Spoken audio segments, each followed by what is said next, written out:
6. Anyone listening to Ascani's description of this teenager would be severely misled. He spoke of fine long hair, which was accurate enough, but neglected the stringy, oily quality of it, which gave the impression of being perpetually wet.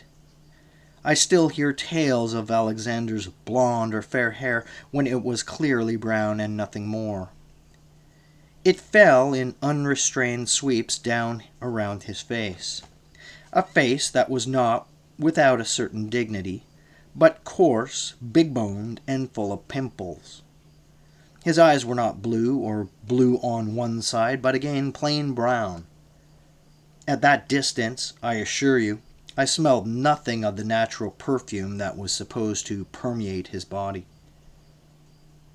His most remarkable features were a set of full, almost feminine lips, and a pair of wide-set eyes that focused on their object with a remarkable intensity. He was but 18 years old that day, flushed from his victory in battle. For the first time he was confronted with great numbers of Athenians who, despite their political rivalry with Macedon, retained a certain stature in that primitive kingdom. To this day, the people of Pella still speak with pride of how Euripides spent his last days there producing his Bacchae at the sanctuary at Dion, in the very shadow of Mount Olympus. It was therefore with an uneasy mixture of superiority and awe that he addressed me, a bona fide Athenian sophisticate. "Did thy mother bear ye a tongue along with thy fingers?" "She did," I replied, "but I cannot see how my affairs are any concern of yours, stranger." The pimply prince drew himself up to his full height, all of 5 feet and no inches. "Mark me as a man who bested thee in battle, friend, for you cavil with the crown prince of Macedon. Having rendered for you how Alexander sounded in those days, for clarity's sake I will now translate his archaic Greek into our modern idiom. To be sure, beyond a certain awkwardness at first, communication was never a problem between us. He did not come to take on a less backward mode as time passed, and my ear for his northern dialect improved. But despite the elocution lessons, despite Aristotle's tutoring to the sophisticated Greek, there was always something of the Highland yokel in him, even when he was donning the diadem of the great king at Susa. "Well, your highness, I will say that you cavil with no one, for I am just plain Machon of Athens, son of Agathon." "And do you profess the craft of writer, Machon, son of Agathon? Tell me, do you know these lines? The word moderation, when spoken, is better than renown, and mortals who practice it find it superior. For renown, when taken to extremes, is not an advantage to men." "You insult me, sir. For what Athenian would admit he does not recognize the words of Euripides from the prologue of Medea?" "I mean no insult, sir, but to my mind there are too many poseurs carrying the attributes of your noble calling. If I were not Alexander, I would be a poet." "There are many in Athens," I replied, "who would urge both you and your father to pursue that ambition." Alexander laughed, with what seemed like genuine ease, without a trace of adolescent self-consciousness. On a certain level, I found myself liking him immediately, which was not an unusual reaction to him in those early days. He was not without charm. "Did you know that your Euripides found sanctuary at the court of Macedon?" "I have heard it said." "I saw you on the field. You fought well. Not well enough, it seems.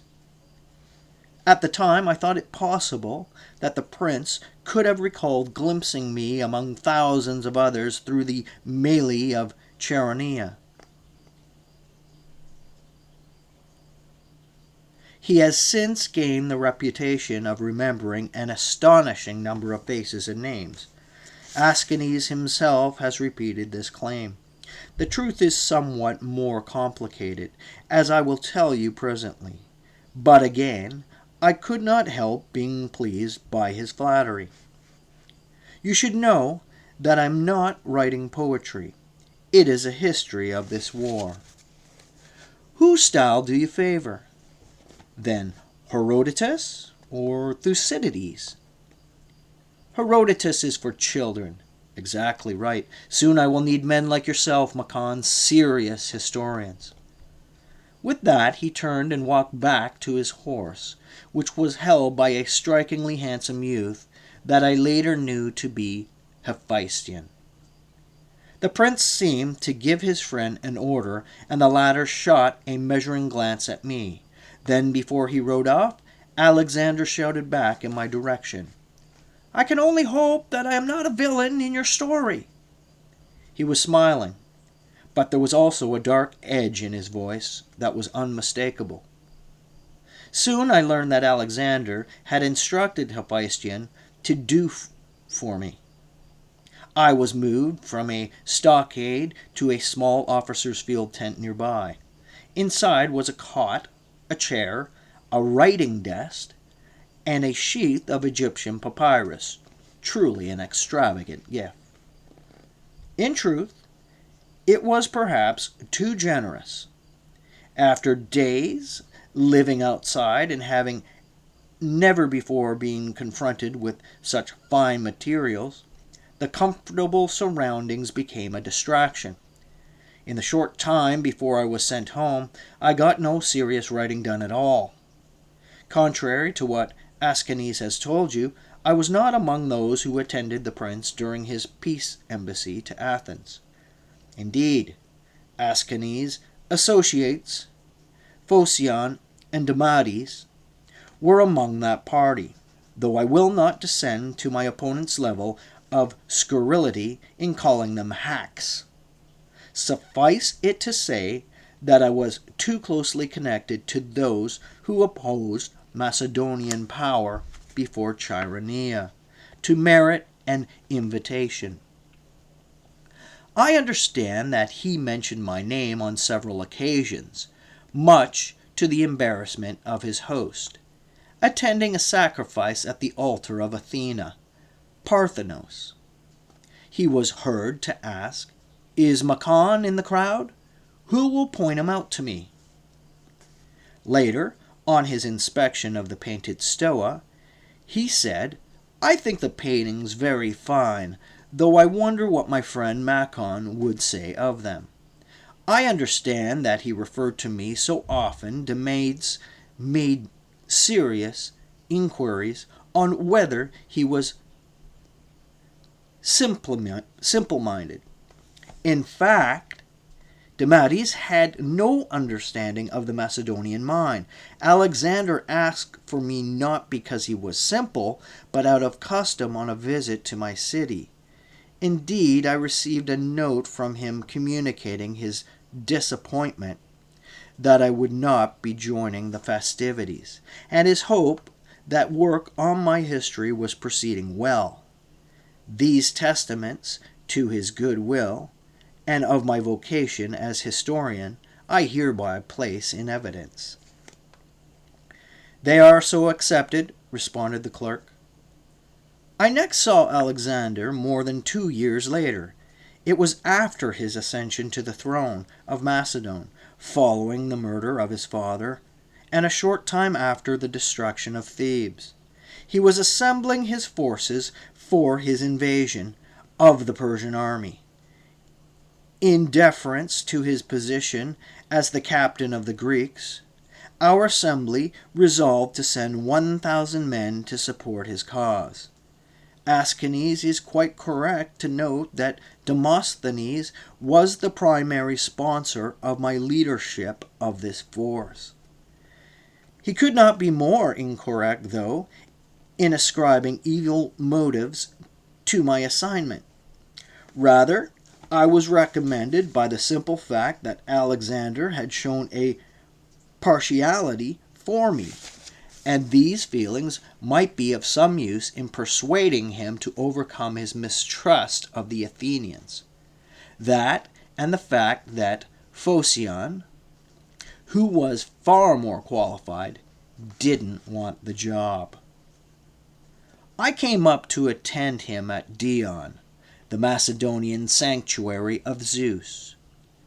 At the time I arrived, he was feasting with his officers under a great tent not far from the theater. It was a grand affair, in the style of all his celebrations. The tent covered an area larger than his building, and was lined with row upon row of gilded couches arranged around a royal loggia where King Alexander reclined. Surprising all other symposiasts, he served his guests the finest Chian wine, from craters lined with snow fetched down from Olympus. The toasts were made with golden cups studded with jewels. One side of the tent was given over to trophies from his recent expedition against the Danubian Tribali, heaped pelts of bears and oxen, shields hewn from single enormous logs, belts dripping with amber beads. There was no loot from the sack of Thebes, however, nor to my knowledge was this event ever mentioned. "Machon, my friend, come here and embrace me." He greeted me like an old comrade, commanding me to sit beside him. His enthusiasm was unique in that company. When they bothered to look to me at all, the rest of the Macedonians cast their eyes on me with obvious suspicion. Hephaestion regarded me unflinchingly from a nearby couch, his hostility unconcealed. "So tell me of your book. Have you completed it?" "Honestly, no. All I have so far is prologue." "You lack a protagonist." He looked at me with some sort of great significance in his eyes, rolling his cup between his hands. The years since Chaeronea had improved his appearance. His face, though still beardless, had lost its adolescent softness, and the spots were gone. His waxy hair shined in the lamplight in a way I saw could be taken for blonde. "Perhaps we can help each other in our projects, you and I." He was distracted by a servant who whispered something in his ear. I was just able to hear the message. His mother, Olympias, had requested to see him, with a sigh that indicated more than simple weariness. He rose to go to her. "We'll talk together later," he promised. I didn't see him again for some time after the third round of craters had been brought in. In the interim, I sat alone, attracting stares more frigid than ice used to cool wine.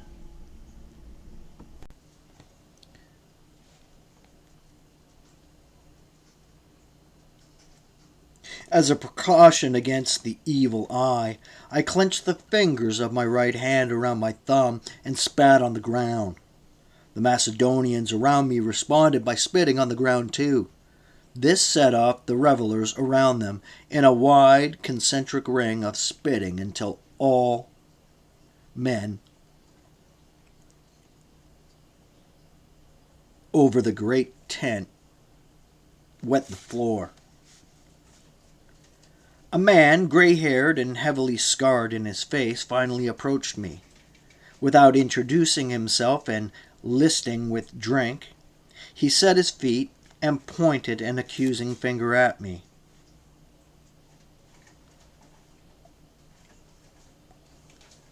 I saw you in Boeotia. You held a line of hoplites against 3 wedges of horse.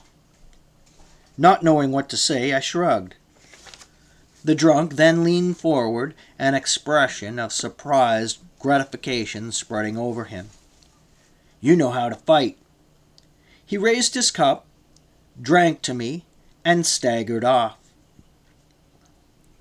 Much later, I learned that I had been addressed by Clytus, son of Dropidas, so-called Black Clytus, and that praise from him was a rare honor. Alexander returned.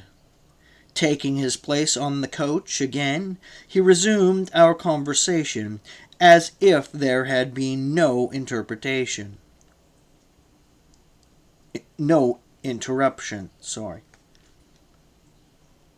I already have an historian for the trip to Asia. Have you heard of Callisthenes of Olynthus, the son of Aristotle? The nephew. I know nothing of him except his name. I will tell you that the Queen Mother doesn't like him.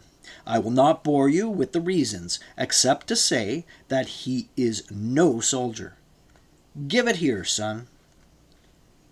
He intercepted a servant with the wine pitcher, taking it from him to fill his cup.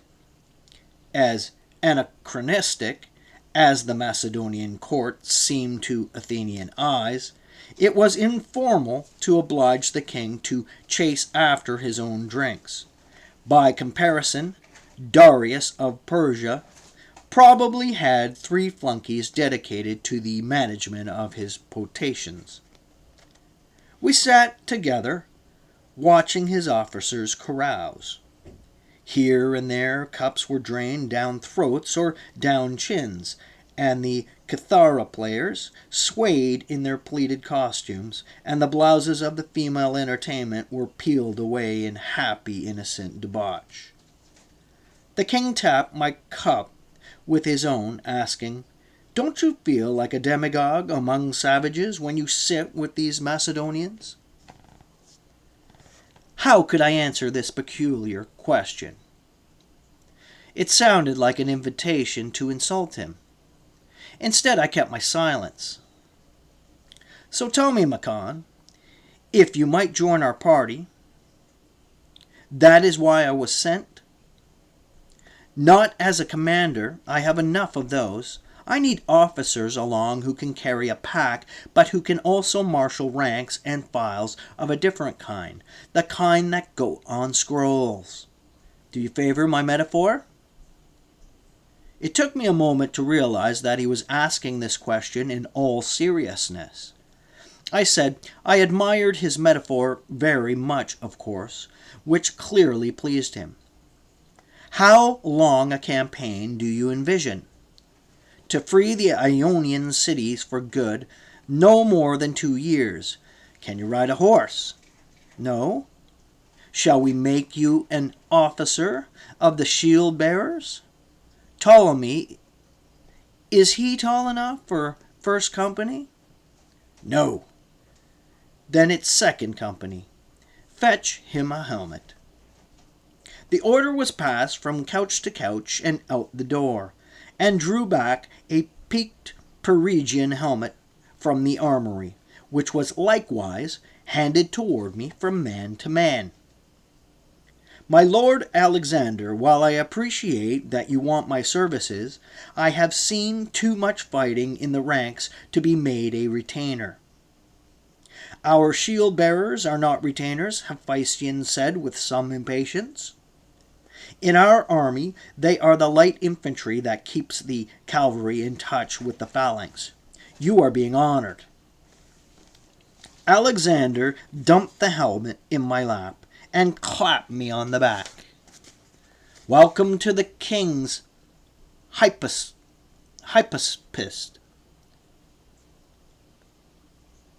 Machon, son of Agathon.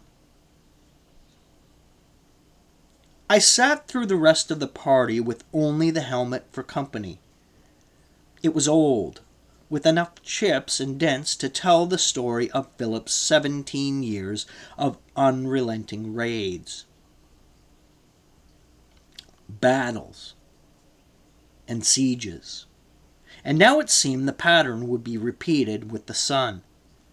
As to many of you, it came as a relief to me that the Macedonian juggernaut would at last be directed east against the barbarians. In the meantime, while the post of expedition historian was not the role I came to play, it would give me ample opportunity to observe and report to the assembly. My decision to accept this offer was vindicated when all the Athenians but me were sent home. While he had the greatest esteem for the artists and philosophers of Athens, he held the soldiers of our city to be in a kind of bad odor. Aeschines suggests that he feared betrayal, but I don't agree. There were contingents from plenty of Greek allies, such as the Thessalonians, whom he kept at his back without any such concern. Instead, I think he and his comrades dreaded the air of defeat they perceived around Athenian arms.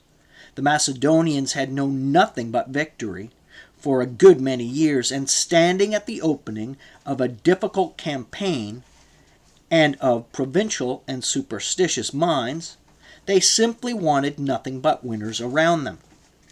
The chronicler's post turned out to have enormous advantages. Alexander, desperate as he was for acclaim, put few limits on where I could go, or to whom I might talk. But this he did not intend, that I would write embarrassingly things about him. There would be an official version of every major event on the march. However, the enforcement of his legend was accomplished most through immersing the writer so completely in the affairs of the king, his trials, and his joys, the day-to-day substance of his great endeavor, that the historian could not help but sympathize with his subject. There was power in being allowed within the charmed circle of companions, a power that Alexander used well. As evidence, I point to the manuscripts of Callisthenes that had already appeared at the bookstalls. Yes, even Callisthenes, who was eventually murdered by Alexander, cast his subject as history's finest hero. My first sampling of this privilege came just before the army left for Asia, as I became aware of troubling reports from the inner court. Alexander had only recently finished erecting a splendid tomb for his father, which he accomplished at the cost of much time and money, though father and son had been estranged in recent years. The young king discharged his duty with great devotion, showing the reverence for custom that marked his conduct in the years to come. I was at the royal cemetery in Agai before the tomb's fine painted facade was closed forever, and buried under the hill. Having retrieved Philip's bones from the pyre and bathed them in wine, Alexander installed them in their gold box and sealed the inner chamber. With his own hands, Alexander placed a pair of Philip's greaves at the door to his resting place, leaning them there as if his father had just stepped inside for a nap. Cynics may do their best to impugn his motives. They may say that he made such a lavish dedication to his father's memory, not out of genuine feeling, but to prove to the Macedonian nobles that the estates and privileges they gained under Philip were safe.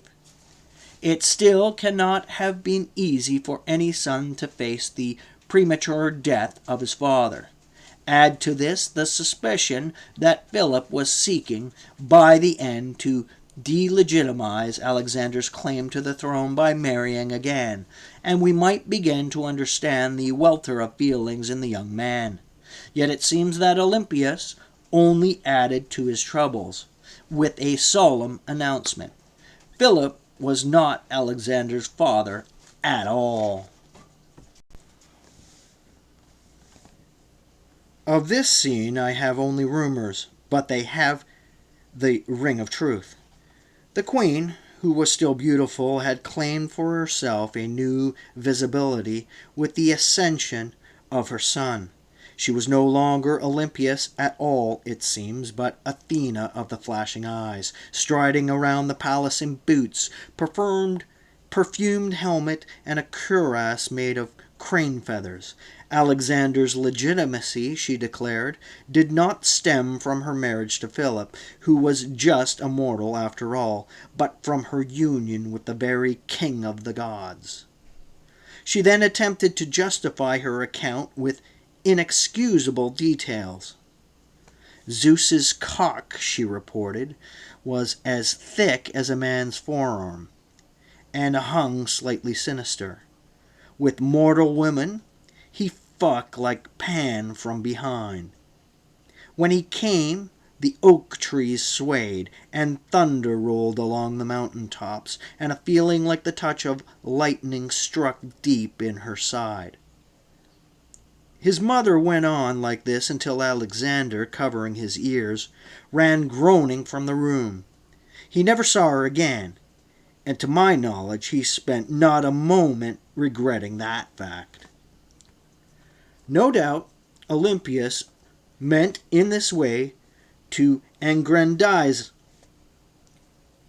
her son on the eve of his expedition. But the woman knew more about the genitals of gods and demons than about the feelings of human beings who shared her world. Certainly, in the abstract, a god's paternity might seem flattering. Taken along with the queen's taste for Bacchic excess, however, her story seemed nothing more than a euphemism for Alexander's bastardy. Just as we might soften the death of a loved one by saying, "The gods took him," some women put the best face on illegitimacy by saying, "A god fathered him." I say this without ever speaking with Alexander about it. This was never a matter he would discuss. But if you had seen his face after receiving this news, as I did, you would not say that he seemed gladdened by it. This incident is also important because the episode at the sanctuary of Amman in Egypt cannot be understood without it. Having clashed with his father, as every adolescent does at some point as he attains his manhood, tales of some true divine origin must have had some appeal to him. As a man, it is likely that Alexander knew his mother was insane. Yet as he puzzled over why he went from success to success, far exceeding Philip in the range of his conquest, her story ceased to be an embarrassment, and came to make some sense.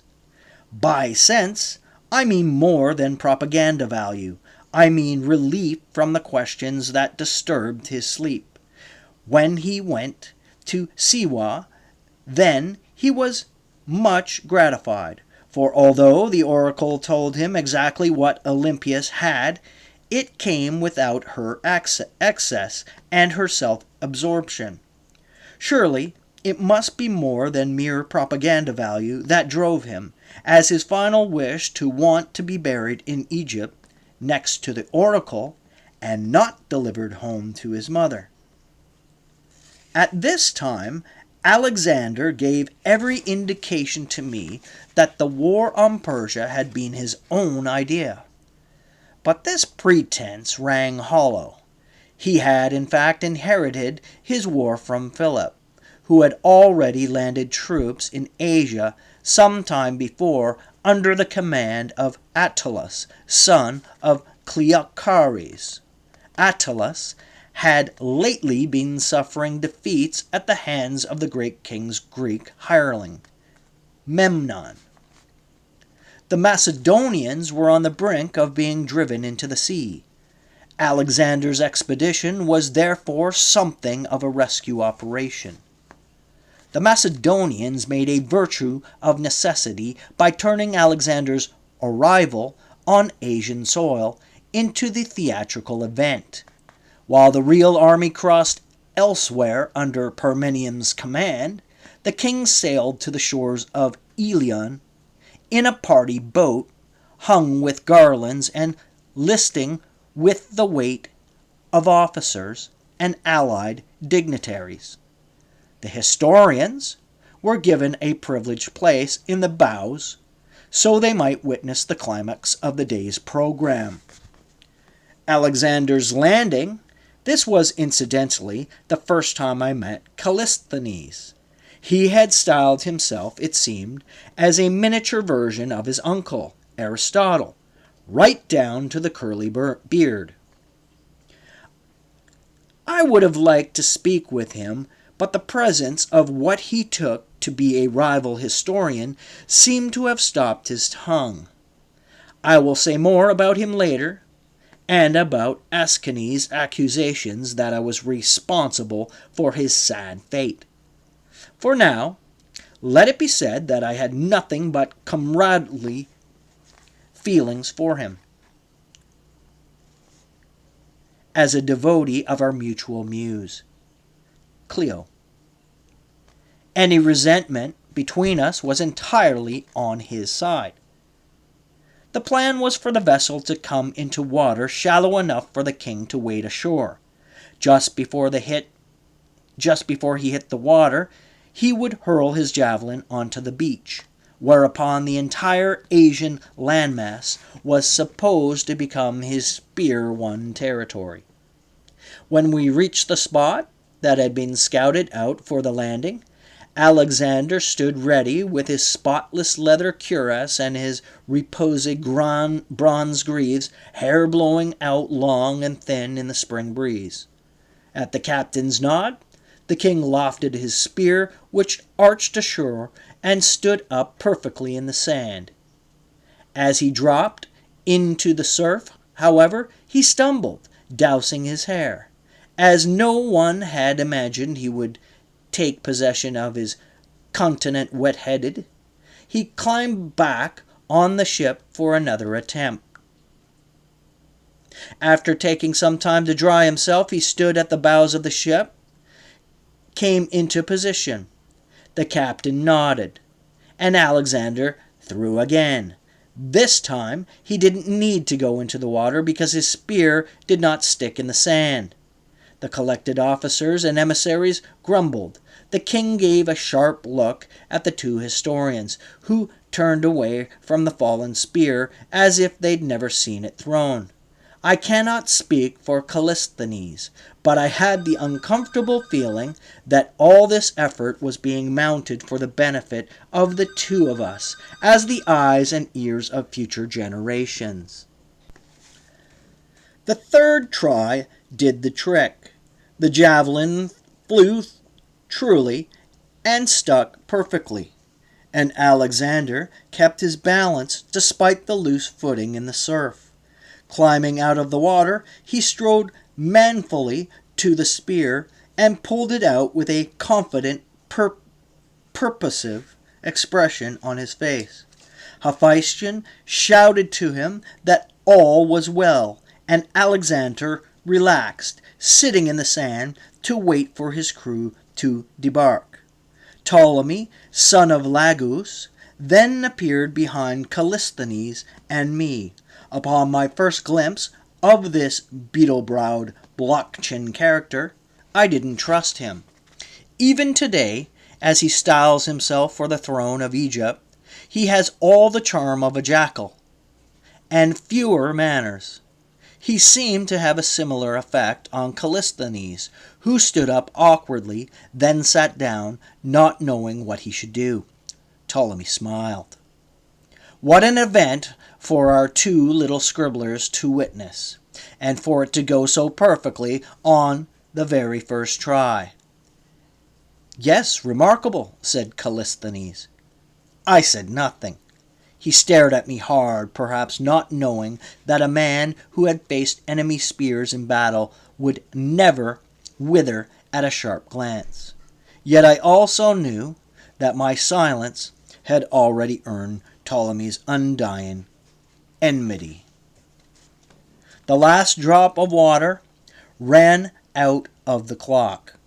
"The defendant has run out of time," declared Polyclitus. "So I have. According to the usual custom, I request the favor of an extension." "I see no reason for a substantial grant of time," the King Archon said with his eyes shut, "if you go on about matters that have little to do with your defense. It was not my doing, your honor, that the entire course of my career with Alexander has been placed in evidence against me. I am obliged to refute the prosecution's version of these events." "Your obligations are not material here," said Polyclitus, his eyes again flitting towards the two Macedonian spectators. Very clearly, Swallow saw the shorter of the two give a discreet toss of his head. Polyclitus continued, "And the court will not be bound by them.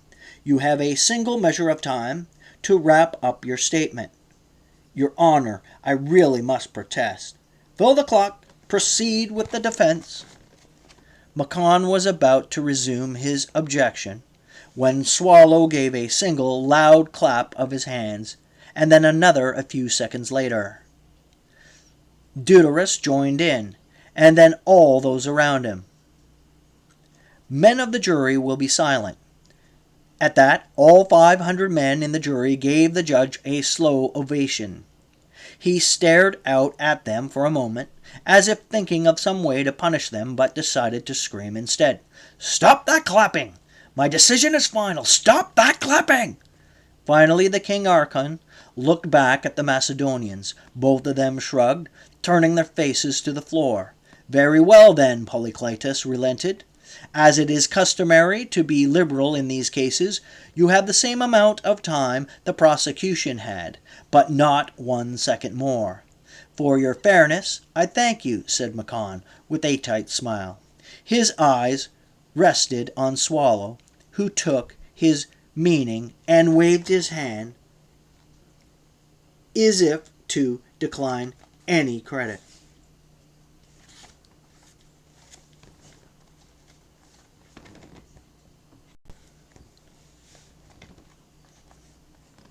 Seven. As the Macedonian army formed up and began the march up country, I was puzzled by the lack of organized resistance to the invasion. The Persian navy, after all, was made up of a very capable Phoenician and Sidonese levies, together at twice the numbers Alexander could gather. It should have been straightforward matter for this force to bottle up the Hellespont, intercept the Macedonian troop carriers, or execute whatever plan the enemy would have conceived. Or at least that's how it seemed to an Athenian used to thinking in terms of sea power. No satrap was waiting on the shore for us with his hooded troops and mailed cavalry. Nor were the farms and towns of this rich country burned before our path to prevent stores from falling into our hands. The granaries, instead, were bursting with last year's harvest. To the young Macedonian grunts, the invasion went as easily as their childish dreams made it.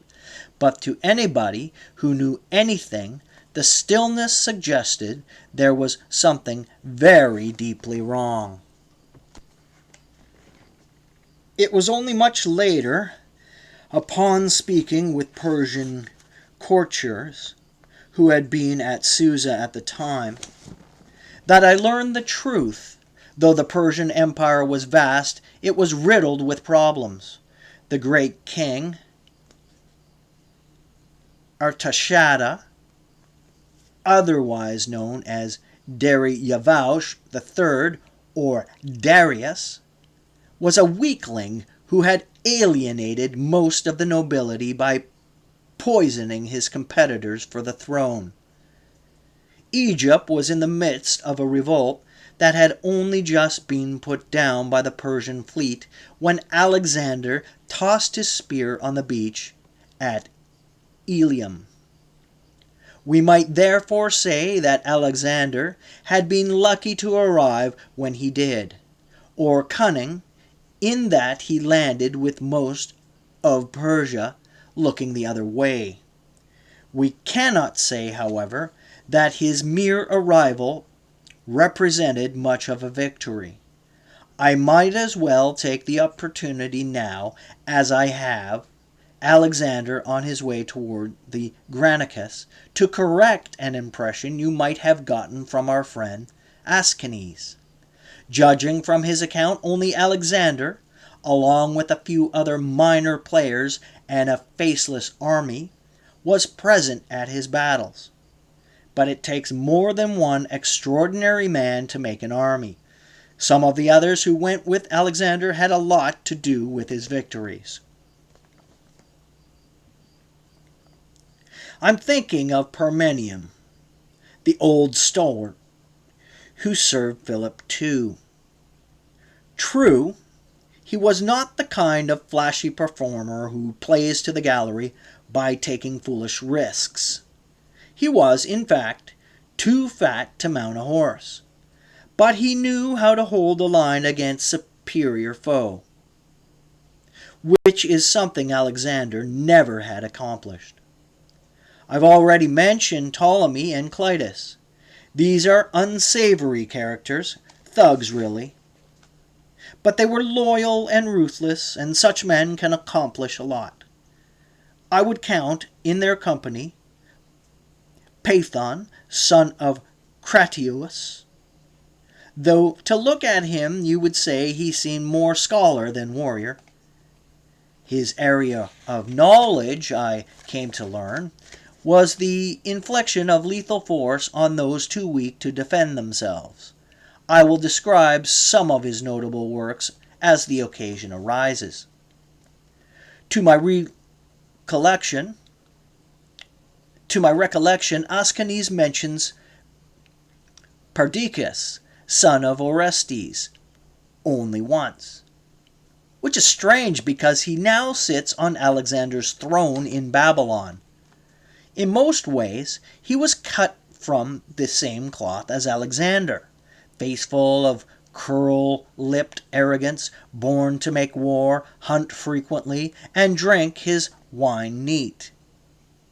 He even took care to cut his hair just like Alexander.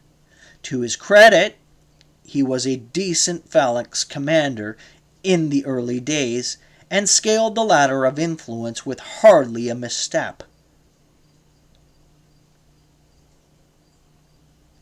Perdiccas never seemed ambitious, but events always seemed to go his way.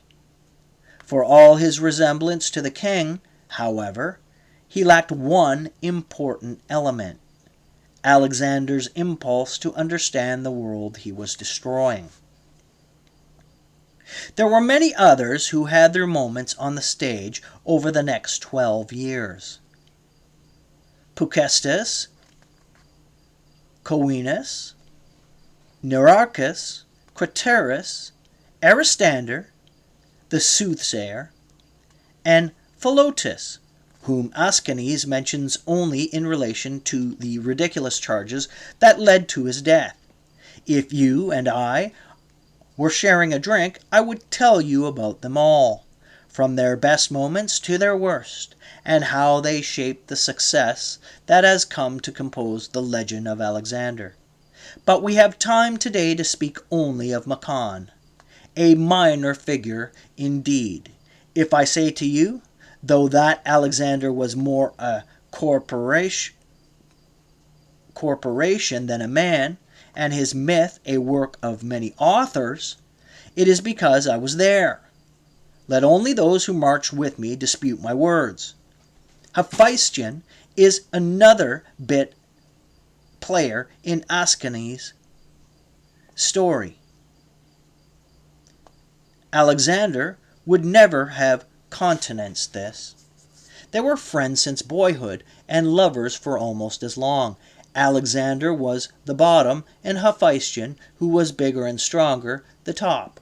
Olympias begged her son to produce an heir before he left for Asia, but he was too much in love with Hephaestion even to function as a man. Of the pair, Hephaestion was the more ambitious. It was he who encouraged Alexander to march on after Issus, to take on the entire Persian Empire, and it was he who argued the strongest for an invasion of India, though no one else would agree with him. So great was his influence with the king, he almost succeeded in cajoling him onto the Gangetic plain. But foremost among the forgotten characters is Aridaeus, Alexander's half-brother. I see your faces, you don't believe it. Bear with me, then you will see. You have been given a rousing account of the battle at the Granicus. I congratulate my opponent on his powers of description. Listening to him evoke the scene, it was as if I was there, until I realized I had been there and it was nothing like he described. Imagine this. The Macedonians on one side of a river swollen with spring melt, the mounted Persians high on the other, backed up by a Greek army. Alexander, after a spirited invocation of Homer, single-handedly charges the entire Persian line and lives. The Macedonians follow, and striking like Hephaestus' hammer, they smash the enemy. Thousands of Persians die, and the Greek mercenaries, astounded by this wonder, stand around and wait for the Macedonians to cross the river in force, organize themselves, and surround them. Thousands of the mercenaries are slaughtered too, and the toll for Alexander's army? Just 25 dead, says Ascanius. Most of us are veterans of war here. Do we not smell a rat? Do single riders charge entire armies and survive? How could it be that the Macedonians could cross a torrent, proceed uphill against their enemy, slash their way through the Persian lines, and lose only 25 men? Having seen cavalry cross muddy, miserable spring rivers, I would expect more than 25 to die just falling off their horses. To doubt this is not to engage in what Ascanius calls sophistication. It is to use common sense. What really happened was this. Our scouts reported that the Persians were gathered at the Granicus River, and Alexander proceeded with his officers to inspect their position. They observed that the enemy was blocking the only fording place, and that the manner of their deployment, on a bluff above the far bank, would result in horrific casualties among the Macedonians. Parmenium therefore recommended a subtler strategy. The Persians, the old general explained, were anxious to secure their horses against theft at night, and so made a practice of tethering them by both bridle and the feet. As these precautions made it hard for them to saddle and mount in an emergency, they were obliged to make their camps far away from their enemies. In this case, the Persians would bivouac overnight well out of touch with their scouts on the river. Why not wait until before dawn the next morning, asked Parmenium, across the river in secret, and take them all by surprise? Alexander carped, complaining that he hadn't crossed the muddy Hellespont just to be stopped at a mere trickle. Hephaestion declared that strategizing was for weaklings, and that the barbarians would scatter at the first flash of steel. But there was no denying that the river flowed fast and deep. The Persian army was blindingly numerous, and that the Macedonian infantrymen were spooked. Even if they managed to break through the horses, at least 20,000 Greek mercenary pikemen waited behind them, each one no doubt desperate to redeem the reputation of the Greek arms against Macedon. Perhaps most important, a defeat or a costly victory there, at the very outset of the invasion, would doom the entire enterprise. The king took Parmenium's advice. Overnight, swimmers were sent across to silence the Persian watchmen, and as the first blush of dawn appeared in the sky behind the enemy camp, Alexander got his cavalry companions across the river and most of the pikemen before they were observed by the Persians. A melee ensued in the twilight. Alexander led his horsemen forward to meet the enemy, who had been roused before their time and were only half their army. Marching with the Hypaspists,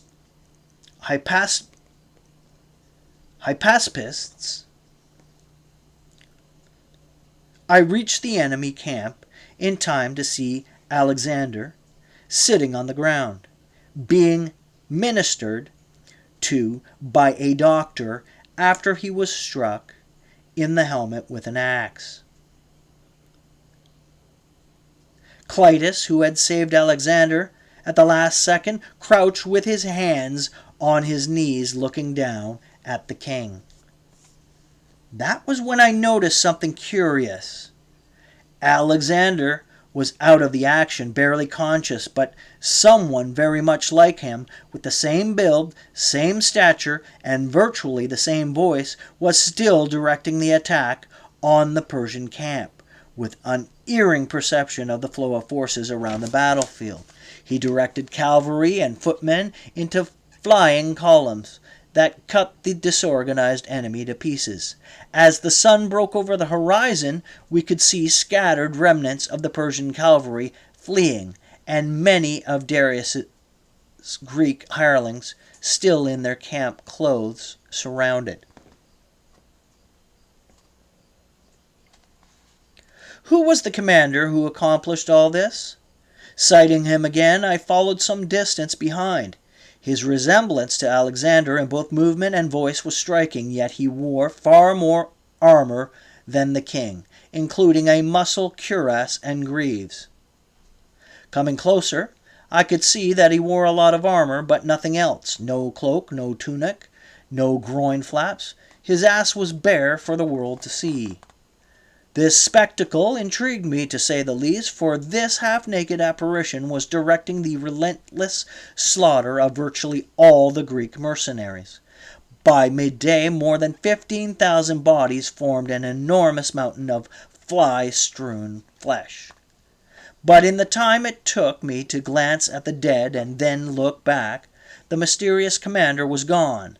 In his place was Alexander, discussing with his officers the enormity of incinerating such a mass. To be sure, I made many inquiries into what I had seen. The Macedonians were aggressively reluctant to discuss it. Callisthenes acknowledged that he had seen the figure I described, but would not elaborate. In the months to come, using every method I could think of, including bribery, I was finally able to learn the truth. We know of him now as Philip Aridaeus. He was Alexander's half-brother, a bastard produced by the union of Philip and a Thessalian concubine. The official historians are loath to speak of him because from a young age he was an idiot, barely able to speak or take care of himself. He had other odd problems, such as an inability to tolerate the touch of other people and a deep aversion to the wearing of clothes. Instead, he prepared the feel of metal against his skin, for his reasons, he wore either armor or nothing for his entire life. Yet he did have certain talents. His memory, for instance, was prodigious. By the age of 3, he could recognize and name all the different units of Philip's army.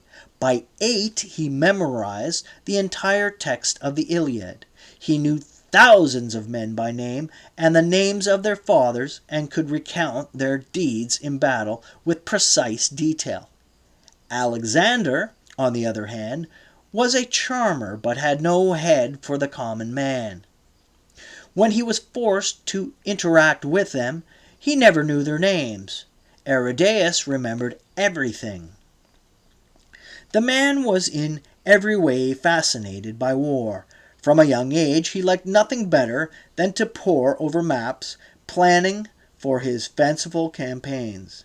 As I will recount, he was also invincible on the battlefield, with talents as a strategist that turned out to be more than imaginary.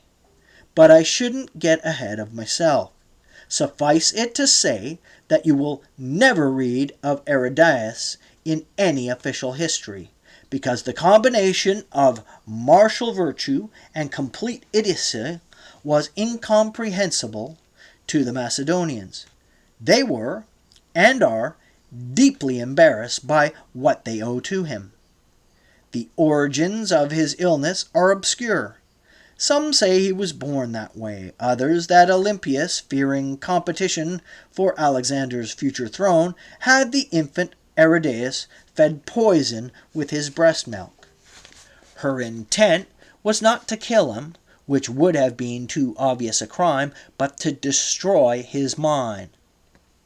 I am told that there are preparations of mercury or arsenic that might have such effects if used in small quantities.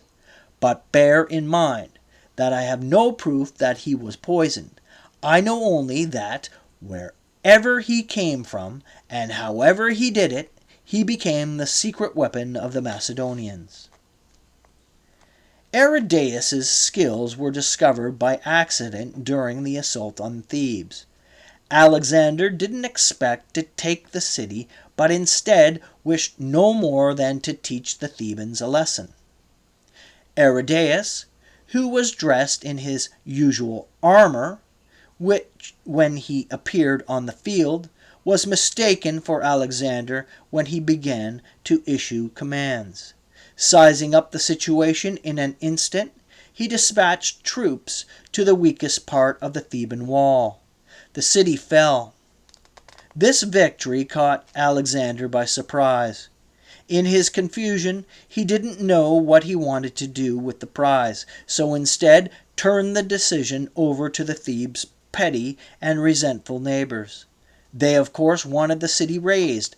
Alexander acceded to their selfishness, a decision he regretted for the rest of his life.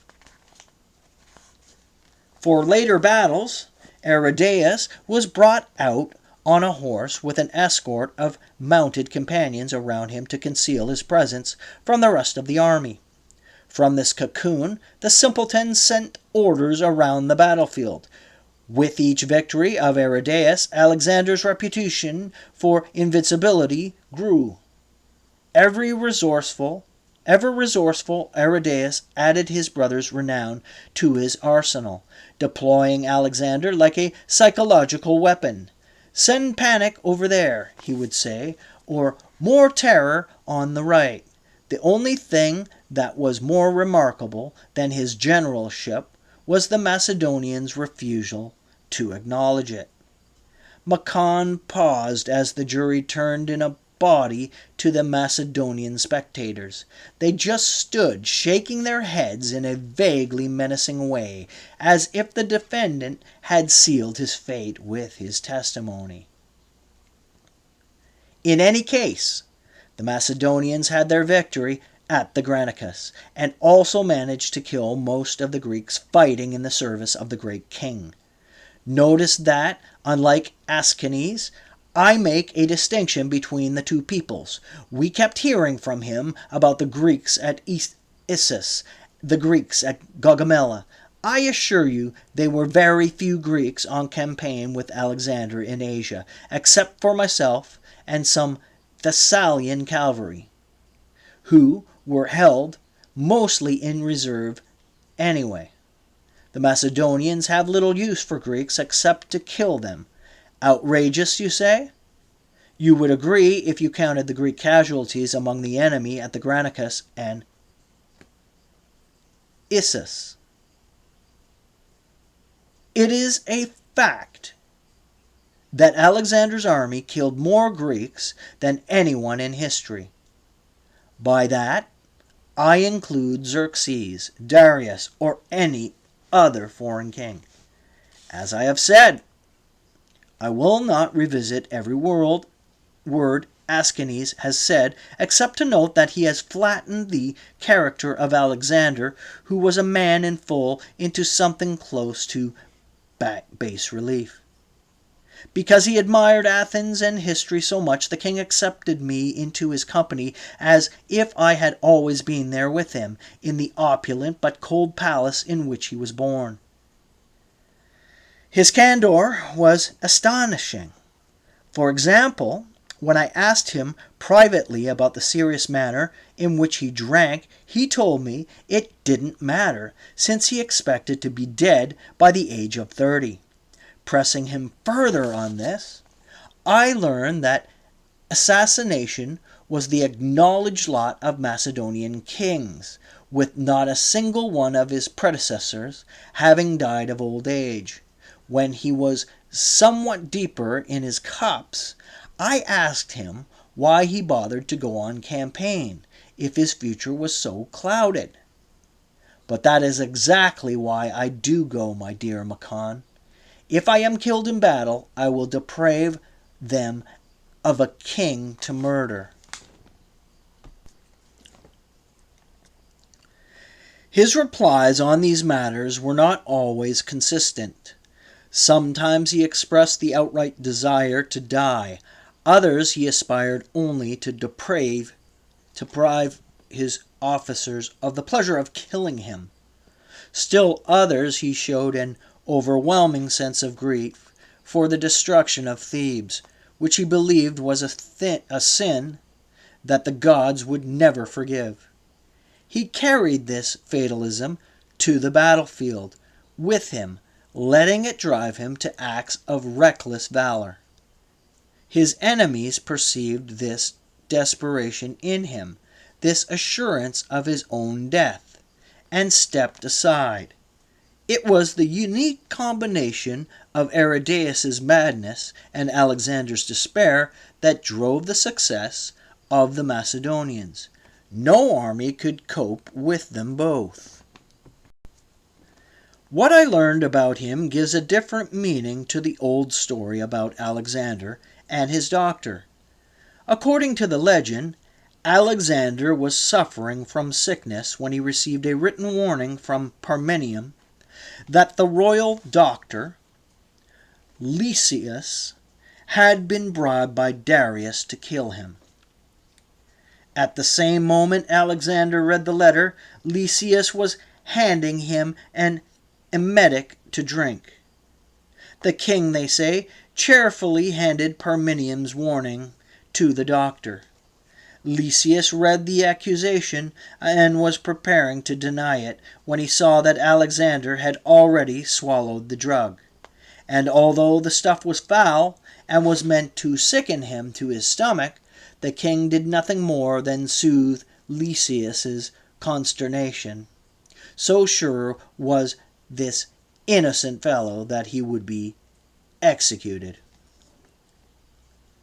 This tale, which I have no idea is true, is supposed to show Alexander's implicit trust in his men. What it may show instead is his faith in his own destruction. Recall these lines from Alcestis.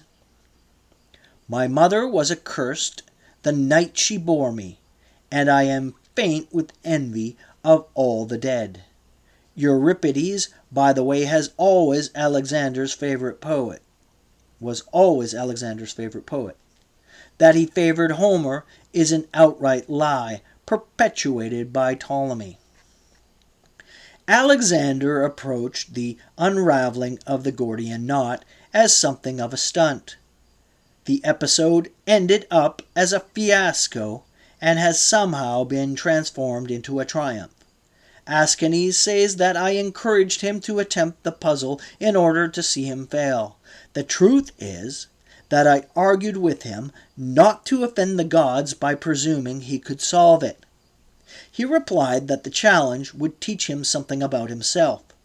We argued in his tent as he prepared to go, and our quarrel continued outside in front of witnesses, where I could not speak freely. At last, I threw up my hands. Go ahead, then. Bring the fury of heaven down on our heads. He posed with one hand behind the crown of his head, fingers wagging, like the wavering aura of some divinity. You forget who I am, my friend. Then he laughed, and was off to the Zeus temple, where Gordius's wagon was kept. I anticipated disaster, but somehow couldn't stay away from the spectacle. The relic was in the shadow of Midas's great funeral mound, in the temple of Zeus, an ox cart of very common appearance, very much like the rude wains Alexander must have seen on his youthful maneuvers in the fields around Pella. It was said this was the very vehicle that had carried Midas's father from his farmhouse in Macedonia to the throne of Perugia. The knot, a great ball of stripped bark, fastened the heavy double yoke to the shaft. The man who untied it was destined to seize the throne of the great king. Standing in the back, I watched as he circled the cart, quite possibly realizing the magnitude of the trouble he had taken upon himself. Generations of adventurers had tried and failed to untie the knot. The entire population of Gordian seemed to be waiting outside the temple. The Macedonian officers were there too, their childish faith in their king yet unspoiled. The knot was so long, untouched, that spider webs hung from it. Alexander began to pick at it, as if trying to find some loose end to work free. But public challenges go unmet for centuries for a reason. In this case, the knot was as tight as a drumhead and seemed held together by some kind of glue. He tried to get a fingertip under one of the leather strands, but slipped, ripping off part of a nail. He cursed. The priests sucked in their breaths at this blasphemy in their sanctuary. Alexander ignored them, taking out his sword.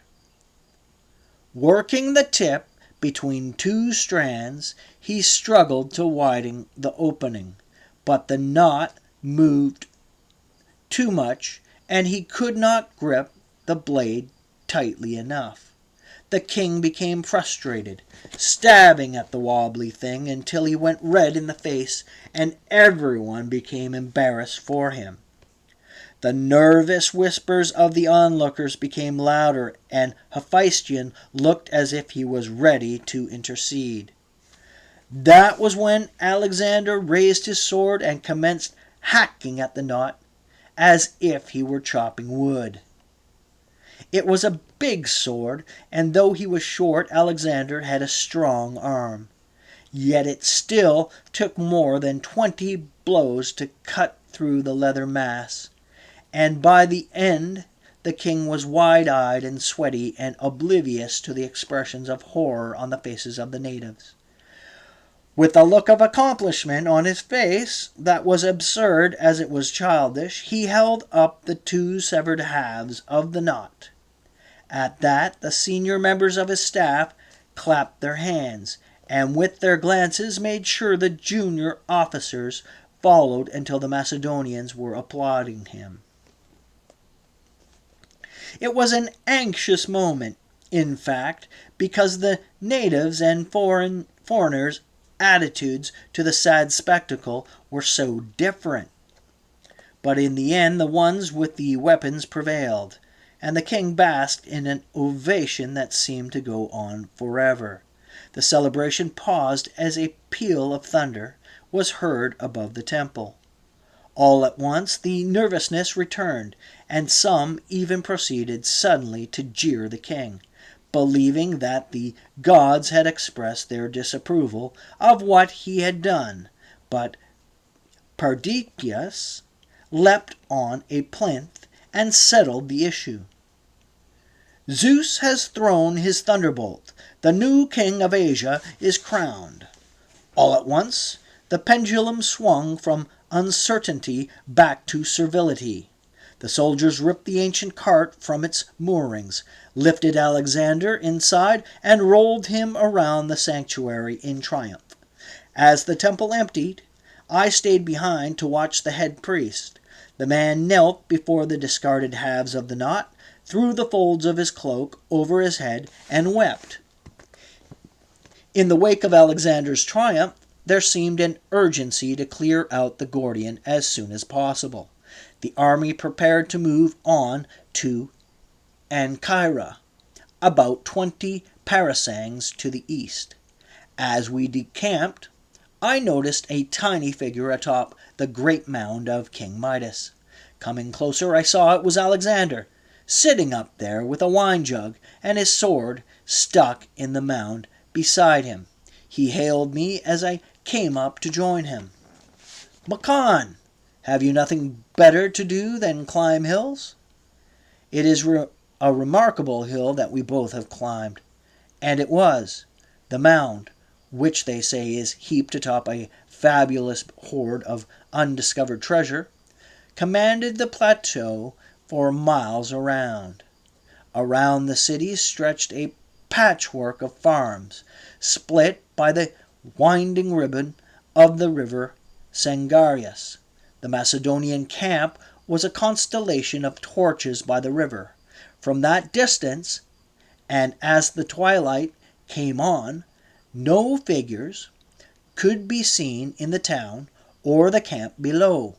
We seemed to be alone, the monarch and his memorist, or in his mind, the king and history itself. I wonder if anyone would have done it. It? Loosen the knot for real. And don't look so shocked, my friend. The storyteller need not believe his own stories. He held out his cup. I sat down next to him, and together we finished the jug. As the sun sank into the plain, I turned east in the direction of Ancyra. The sky there was the darkest, a soiled indigo, with the dying light and the smoke of hearth fires. Alexander climbed to his feet. Tomorrow we go there. Let's see what it brings us. As we entered the town, we learned that Ptolemy and Quaterus were desperate to learn where the king had gone. Soldiers filled the streets, breaking down the doors of every wine shop in the city. With a wink, the king hid his head under his cloak and disappeared into an alley. He was not seen again until late the following morning, when he was found sleeping in his bed. With the fall of Persian resistance throughout the western half of Asia Minor, Alexander's promise to liberate the Ionians was accomplished. While it is true that the ease of their victory tempted the Macedonians to take all of the Persian lands, it was equally true that the invasion had gathered its own momentum, and the other forces were then at work to keep it in motion. Cities in Alexander's path insisted on surrendering before he had even arrived, forcing him to march east to preserve them from anarchy. The pattern repeated many times until it seemed that Macedonians were being sucked inevitably eastward, farther from their homes, their families, and in some sense from themselves. So we reach Issus. Aren't we all tired of descriptions of battles? The hero is always fearless, the enemy is always in hordes. While the Greeks do exceed all other people in the arts of war, the bravery of the Persians as men should never be doubted. The fact was that our enemies were indifferently led.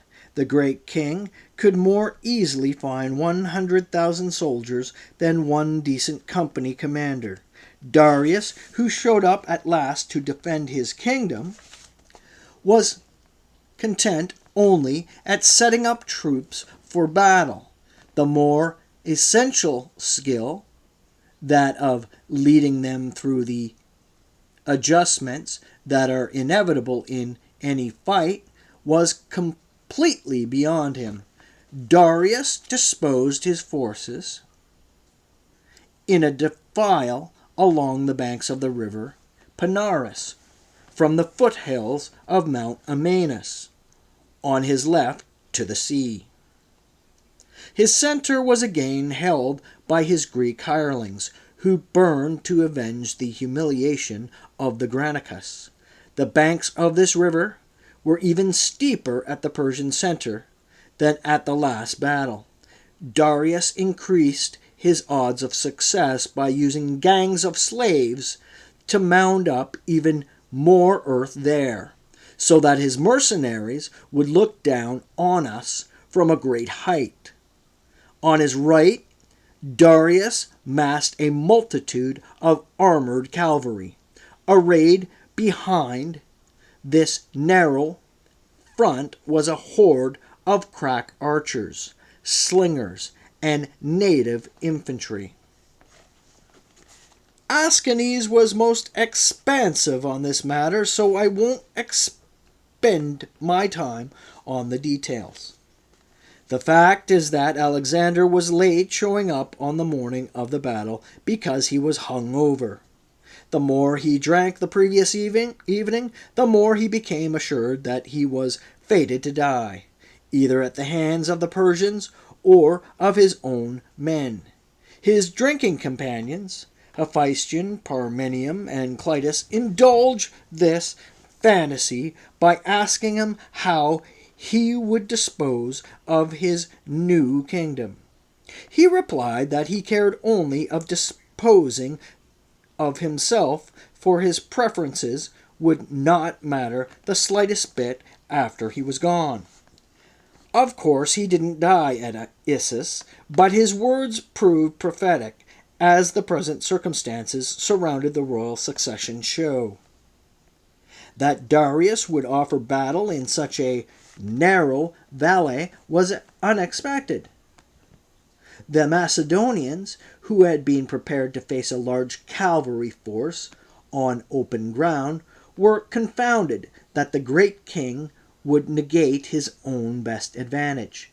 They suspected some hidden strategy was at work. The armies stood staring at each other for some time until Aridaeus could be brought to the field. In a glance, the fool discerned the weakness in the Persian battle order. A body of lightly armored infantry on the enemy left that he somehow felt to be wavering. Their Tyre should go, he said, and with it the battle. So Alexander went where he was told, and just as Aridaeus had predicted, the Persian left broke. The king exceeded his mandate, however, by wheeling to his left and charging the enemy center, where Darius's retinue stood. From their respective places around the battlefield, the Macedonian generals watched helplessly as Alexander risked turning victory into defeat. I tried to imagine what the great king must have seen as he stood in his garlanded chariot. Set in the center, he would have had a view of his forces breaking the advance of the vaunted phalanxes, while the very mass of his cavalry on the right promised to break Parmenian's line. In the confusion, in the dust churned by hundreds of thousands of feet, he would scarcely have noticed a disturbance far to the north. Over the din of crashing shields before him, he might have heard a thin chorus of screams. Perhaps one of his retainers would have told him his left wing had broken. Perhaps he even expected it, having planted weak troops there in order to bait Alexander away from what he expected would be the main action. He still might have looked forward to turning the Macedonian left, flanking the foot companions, and having his antagonist, that bold-cheeked upstart, brought to him in chains by sunset. He might have thought these things, and at that very moment may have glimpsed the companion cavalry through the dust. Sweeping his force aside, they headed straight for the Persian royal guard. Alexander would have been unmistakable in their van, white plumes flying on his helmet, his thrusting spear pointed right at Darius. There must have been very little time to think as the Macedonians closed and the fate of the continent hung on an instant. The golden figure of Alexander pressed his attack, weaving his way through the flailing scimitars like a rider avoiding the overhanging branches on a trail. Darius would have seen the fear in his retainer's eyes, those fearful, flashing whites, as they failed to stop this onslaught. The great king would have held his breath as another figure on horseback in the panoply of his royal house finally detained Alexander. There was a brief struggle as the flanks of their horses met, a crunch of metal plates buckling under the weight as well-trained mounts turned around each other. Someone gasped as Alexander's spear point found a gap in his opponent's armor. Down went the great king's defender, but there would be little time for Darius to mourn the death of his own brother. He would have seen his tormentor turn to face him at last. The Persian royal guard, the immortals, had been taken by surprise by Alexander's lightning maneuver. As they gave ground, Darius was exposed with astonishing ease, a development no one would have expected. But the surprises did not all work to the Macedonians' advantage. At that time, no one knew that Darius was renowned for his skill in single combat.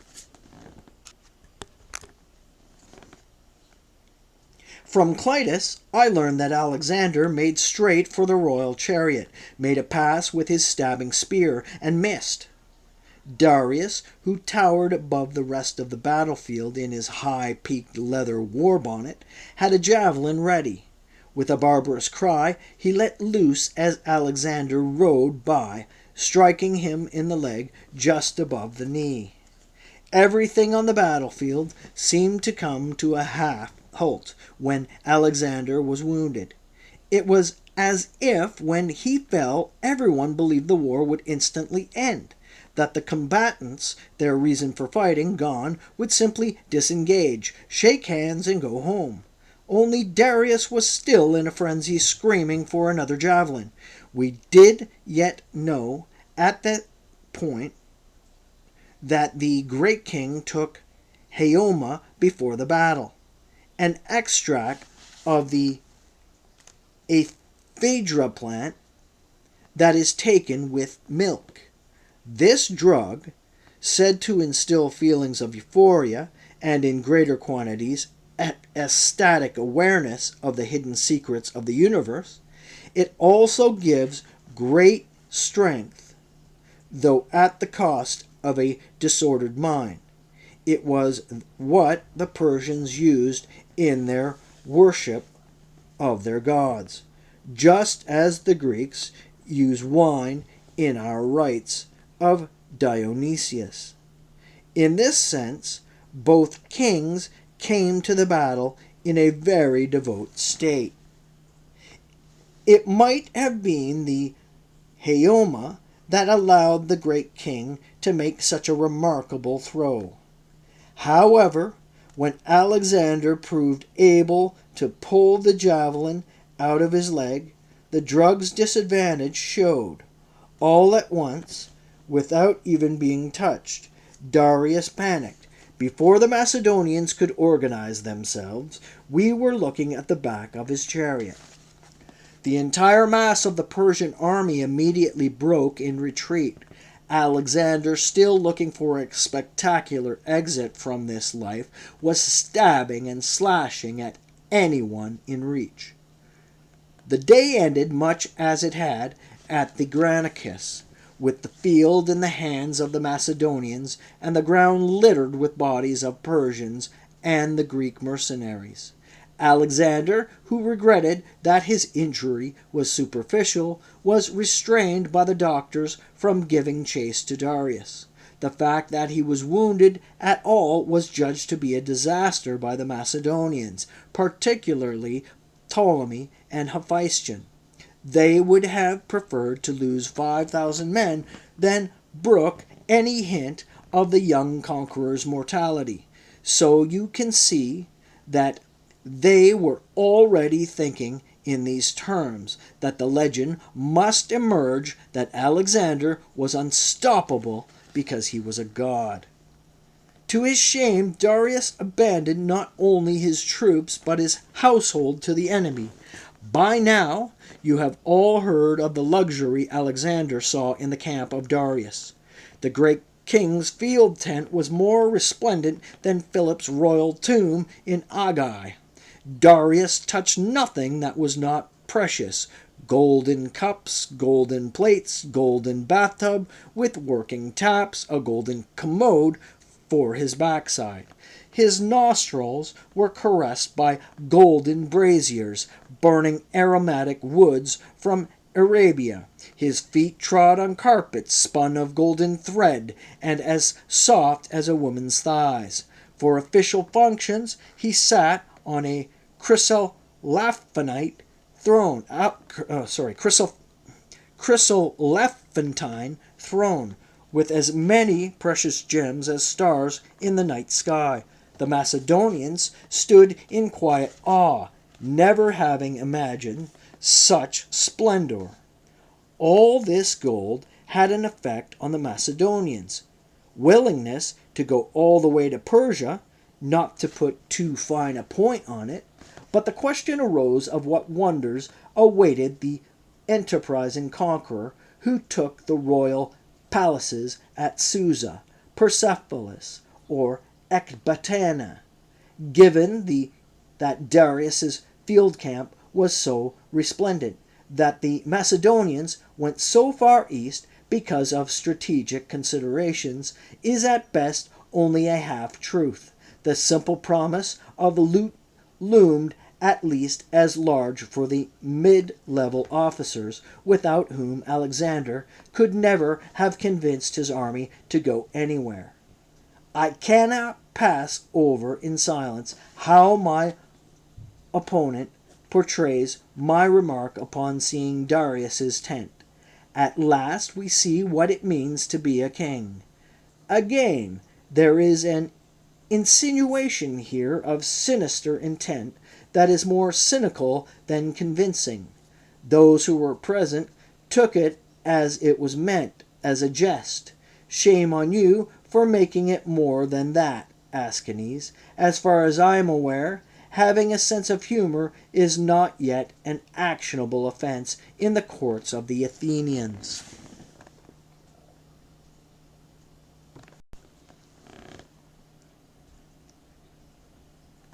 Eight. Among the captured treasures were the dependents of Darius's house, including his wives, concubines, and 4-year-old son. The great king's mother, dark-eyed Sisygambis, came to make entreaties to Alexander. She was the first woman of the Persian court the Macedonians had seen, a handsome, proud figure of 60, bejeweled and besilked in a splendor of which Olympias could only dream. She put an impassive face on the fate she had expected for herself and her grandchild. She entered the bedchamber and touched her forehead to the carpet, not before Alexander, who was still on the bed, but to Hephaestion. There was a gasp at this faux pas. Hephaestion, who was indeed the taller man, gently bid her rise and led her to Alexander, who watched her repeat her submission. Her consternation at her error must have showed on her face, because Alexander was moved to reassure her, saying, "It hardly matters. Hephaestion is Alexander too." Then he embraced her as his very own mother, pledging his full protection of her and her family. He even promised to send messengers after the fleeing Darius to tell him that his loved ones would not be insulted. It must have seemed an incomprehensible act to old Sisygambis, who must have been expecting the ravages of a barbarian. Ascanes' portrait of Sisygambis is fair. Perhaps it is the actor in him that affords him such a sensitive understanding of old women. But I fear he makes too much of Alexander's gallant treatment of Statira, Darius's principal wife. I ask you, why should anyone be surprised at this? Of course Alexander protected the royal household. Every soul in it was his property. Alexander was usually abstemious in his dealings with women. Slanderers have misrepresented his gallantry as evidence of certain defects of character with respect to the pleasures taken by men with men. The presence of Hephaestion, his best companion, is offered as evidence of Alexander's intemperance in this regard. Yet the very opposite might as well be argued, that the king kept but one true favorite through those long years. True, a man is expected to grow out of such affairs in the fullness of time. There are other attributes of seniority, such as a wife and children, that Alexander was likewise late in taking up. Yet these have never been the object of so much cheap gossip. By the gods, I will have many other matters on which to criticize him. On the flavor of his loves, though, I think a man like Alexander, who sacrificed more sensual pleasure than we will ever know for a short life spent in army camps, can be granted this single indulgence. I did witness an incident that suggests that Statira was not so virtuously treated after all. It was some time after the initial meeting. The king and his cronies were passing the evening in their usual positions, horizontal on the wine coach. This was still early in Alexander's campaign to change the world, before the weight of events soured the wine. Don't revolutions always start off that way, with everyone together in a merry band of brothers until the sport starts? And doesn't the sport always start? It began this time when Craterus had the idea of inviting the most beautiful women of Asia to their party. Alexander, having delivered himself into intoxication as quickly as possible, agreed. The order went out, and the servants ran to retrieve her. This call was made quite late at night. She was probably roused from her bed on this whim. As you might think, the women imagined the worst, and attempted to stall. But this only gave the symposiists time to get drunker still. Their anticipation heightened, they repeated the summons, this time more insistently. Every pair of eyes paid her homage as she appeared at the tent flap. Statira's veil had been stripped away by the guard, revealing a face of such sublimity that the men were awed in the same way as they were before eclipses, volcanoes, or other wonders. Her skin was a sunny shade of golden, untroubled by flaw. Her hair was black and shining like the cloudless night that follows the day. She was clothed in a linen gown that revealed nothing except the shapes of her limbs. This only seemed to magnify her appeal, as the Macedonians knew little of the nude female form, but instead liked to fill their houses with statues of half-draped nymphs and disheveled Maenads. If you have not seen a noble woman of Persia, you cannot know that there is a kind of doleful beauty that belongs solely to them. In all the countries I have traveled, I have never seen women so good-looking look so wretched. Statira's only imperfection, I would say, was the fact of her perfection, which left her somewhat characterless. This did not seem to be the kind of woman any mortal could love.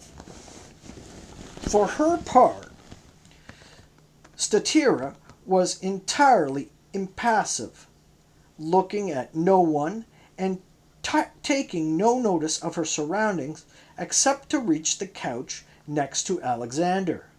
There she sat as straight as an infantry pike, accepting no food or drink and saying nothing. The shape of her nostrils expressed resentment of the very air she breathed. There seemed an old woman's share of desolation hidden behind her eyes.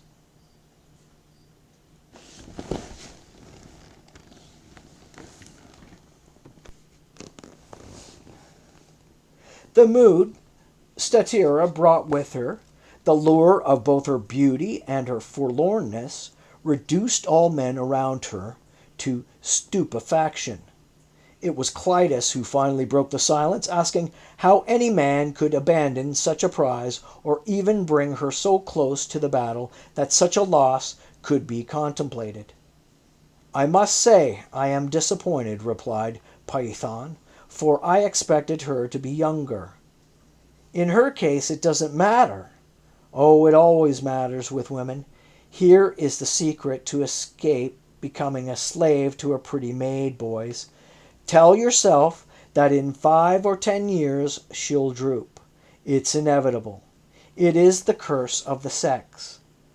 And boys don't grow up. Men don't droop. Oh, who's talking about men?"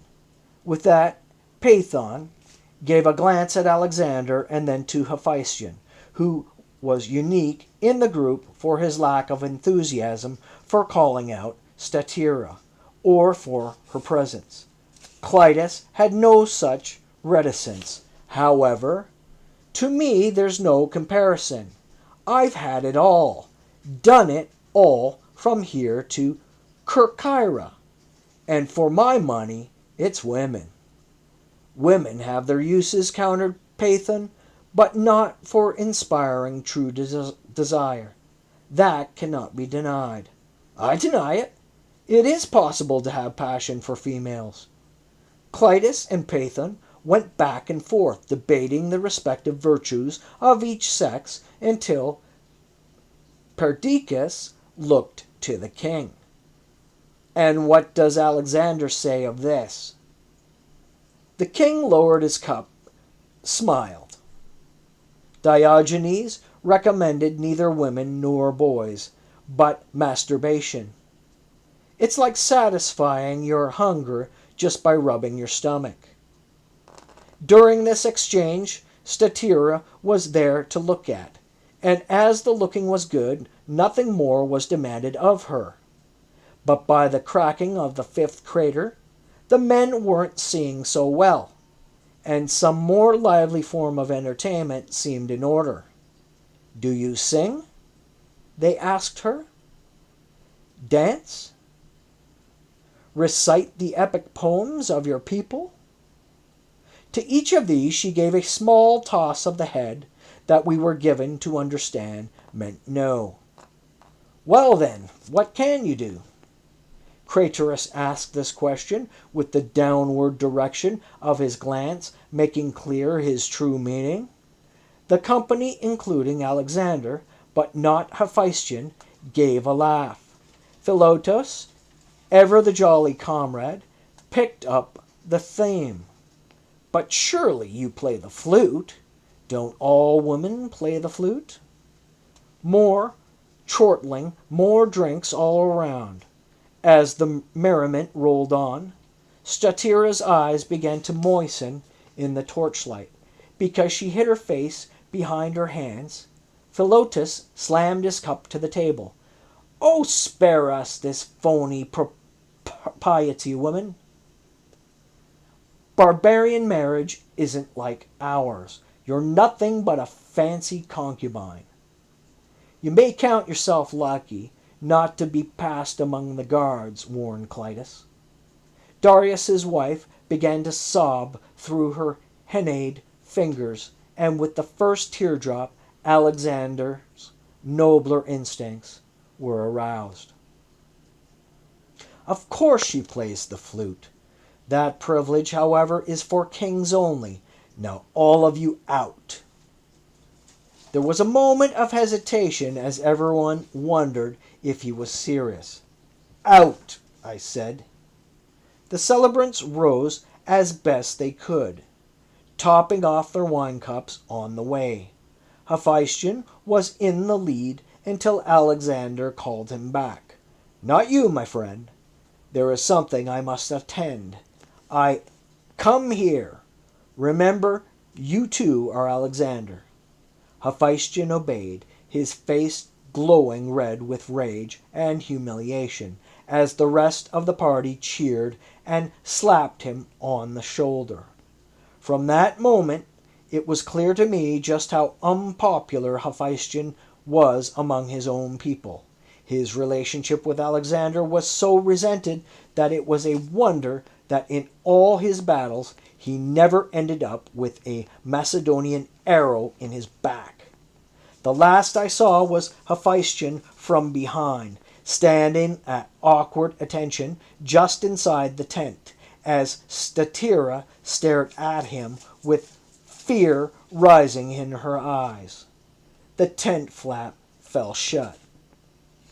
I am reminded here that Aristotle once told Alexander to be a leader to the Greeks, but a master to the barbarians.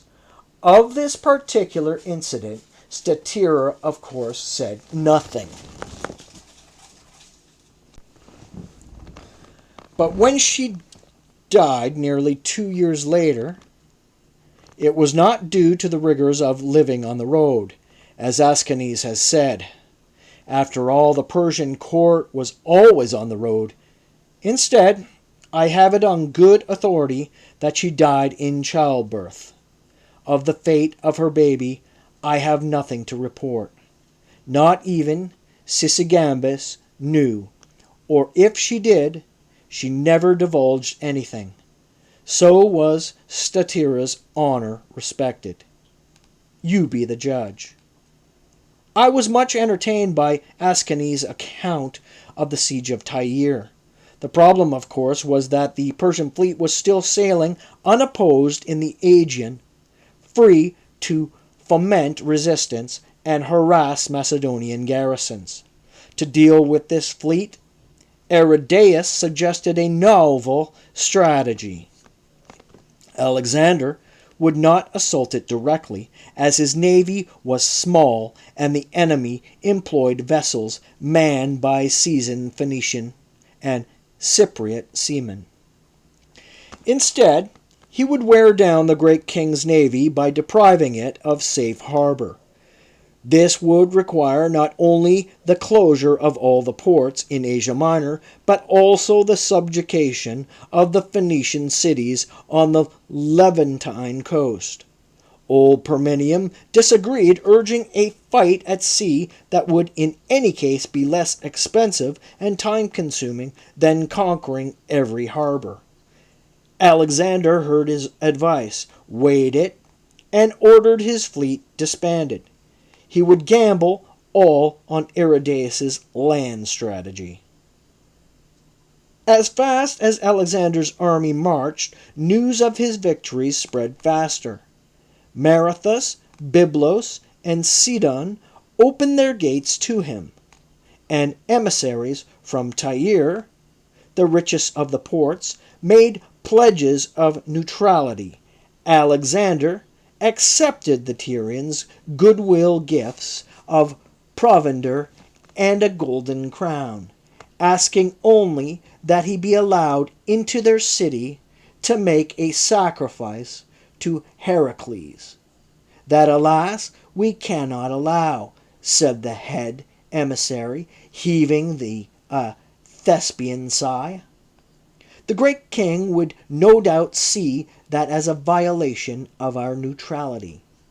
Perhaps he would see it that way, but I will not accept a refusal. There is no neutrality possible now.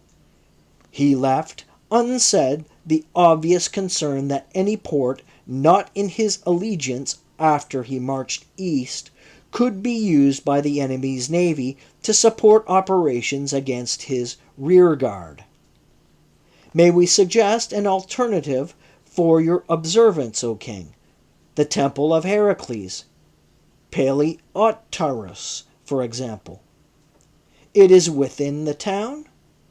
Your Eminence, it is within our territory, but a short distance outside the city proper.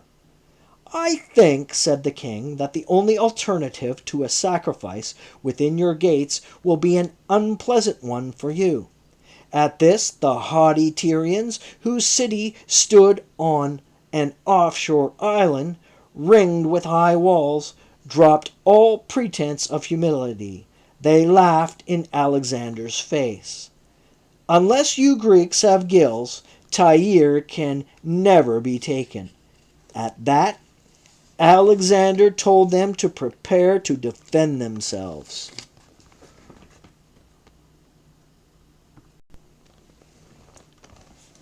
(9) The king called a war council to hear the advice of his generals. Tyre, he was told, stood on an island half a mile off the windswept coast. He was protected by massive fortifications 150 feet high on the landward side, only somewhat lower to seaward. As Alexander had sent away his only ships, taking the city from the water would be impossible. Then it must be from the land, he concluded. Constructing a mole across the strait was likewise impractical, said his admiral, Nikos, as the channel was deep there. How deep? Alexander demanded. No one knew. At this point, Nikos argued that the Persian fleet was still at large and might appear at any moment to support the Tyrians, which was true, and that the city might be safely bypassed anyway, which was not. But his objections only confirmed Alexander in his course. He would take the impregnable island city from the land. The Macedonians seized the mainland coast across the Tyrian Strait, Battalions of foot companions and mercenaries were ordered to take off their armor and don work shirts. Whole forests were cut down for pilings, and all movable boulders in the vicinity roped, dragged, and dropped into the channel to support the construction of the greatest artificial causeway ever conceived. While these preparations were underway, the Macedonian camp was shaken by an ominous sign. As the army's bakers removed their bread from the ovens, they found drops of human blood in the loaves. Panic spread among the Greeks in every way. It had not before the battles at the Granicus or Issus. The campaign was saved by Alexander's personal seer, the Telmasian Aristander. Instead of disaster, Aristander interpreted the bloody bread as a promising sign. Since the blood flowed on the inside of the bread, it must mean that the force within the city was doomed, not the attackers. As this seemed reasonable to most of the Macedonians, work resumed in earnest. Alexander searched his army for strong swimmers who might survey the underwater course of his mole. As this was dangerous work, he promised each survivor a talent for his trouble. So confident were the Tyrians that the siege would fail, however, that they declined to shoot at these scouts as they appeared under their walls. Instead, they laughed, asking them whether their king thought himself Poseidon's master. The causeway was supposed to be wide enough for an 8-man front of foot companions to march across, and high enough for the top of it to be above the winter swells. Working in day and night shifts, the Macedonians quickly finished the section over the shallows. As his men worked, the enemy sent out boats with crack archers in them. Thinking perhaps that Alexander was bluffing, at first they resorted only to insults, jeering at the workmen, telling them they were a race of mules, not warriors. When this failed to stop the work, the archers brandished their bows. Finally, they commenced shooting at the workers, forcing them off the mole. Alexander brought up Cretan bowmen equipped with flaming arrows, driving the boats away. To protect his men, he altered the design of the mole, equipped it with a pair of wheeled towers, topped with rock throwers, that would be rolled forth as the work proceeded. Unable to approach the causeway from the water, the Tyrians sent boats filled with cutthroats down the coast to attack the work crews inland. Alexander detailed his Illyrian auxiliaries to protect the workers. The enemy turned to diplomacy, paying the Arab tribes of Mount Lebanon to harry the Illyrians. In response, Alexander launched a land campaign, bringing the Arabs to heel in just 10 days. The work proceeded into greater depths. The magnitude of the task seemed to grow more and more absurd, like burying the ocean as we watched tons of stones and trees disappear into the water. The head of the mole, meanwhile, was now in range of archers on the city walls, a proximity they used with telling effect. Alexander countered the Tyrian bowmen by erecting sheets of canvas around the head of the mole to conceal his men as they worked their way closer. Poseidon made his alliance known by sending strong winds through the channel to rip away the canvas, leaving the workers exposed to enemy fire. Alexander replaced the canvas with heavy skins, weighted down at the bottom with shorn logs, which had the additional dividend of breaking the high waves. Poseidon grumbled and bided his time. Alexander was often out on the mole exposing himself to danger, always ready with words of encouragement for his men. At last his faith seemed to bear result, as the Macedonians looked down to see the mole's foundation inch toward the surface. Morale surged. It seemed as if the task was possible after all. Understanding that this was a key moment, the Tyrians launched their counterstroke, a sulfur-caked merchant vessel stripped of everything that would not burn, filled to the gunwales with fuel and choice accelerants. To ensure that the fireship would ground herself on the mole, they shifted its ballast aft so that its prow was pitched free of the water. The next windy day, their best oarsmen towed it into the channel and with spirited war cries propelled it toward the enemy.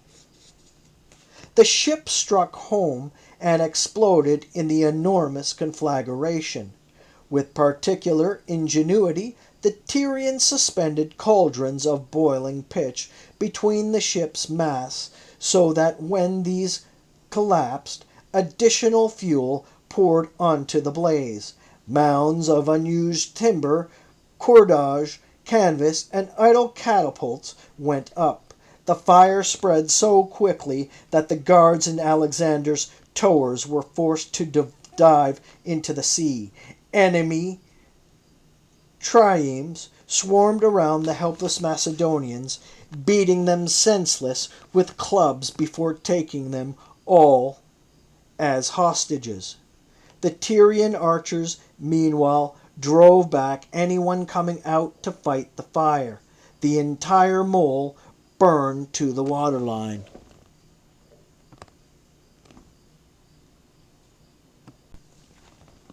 That was when Poseidon seized his chance.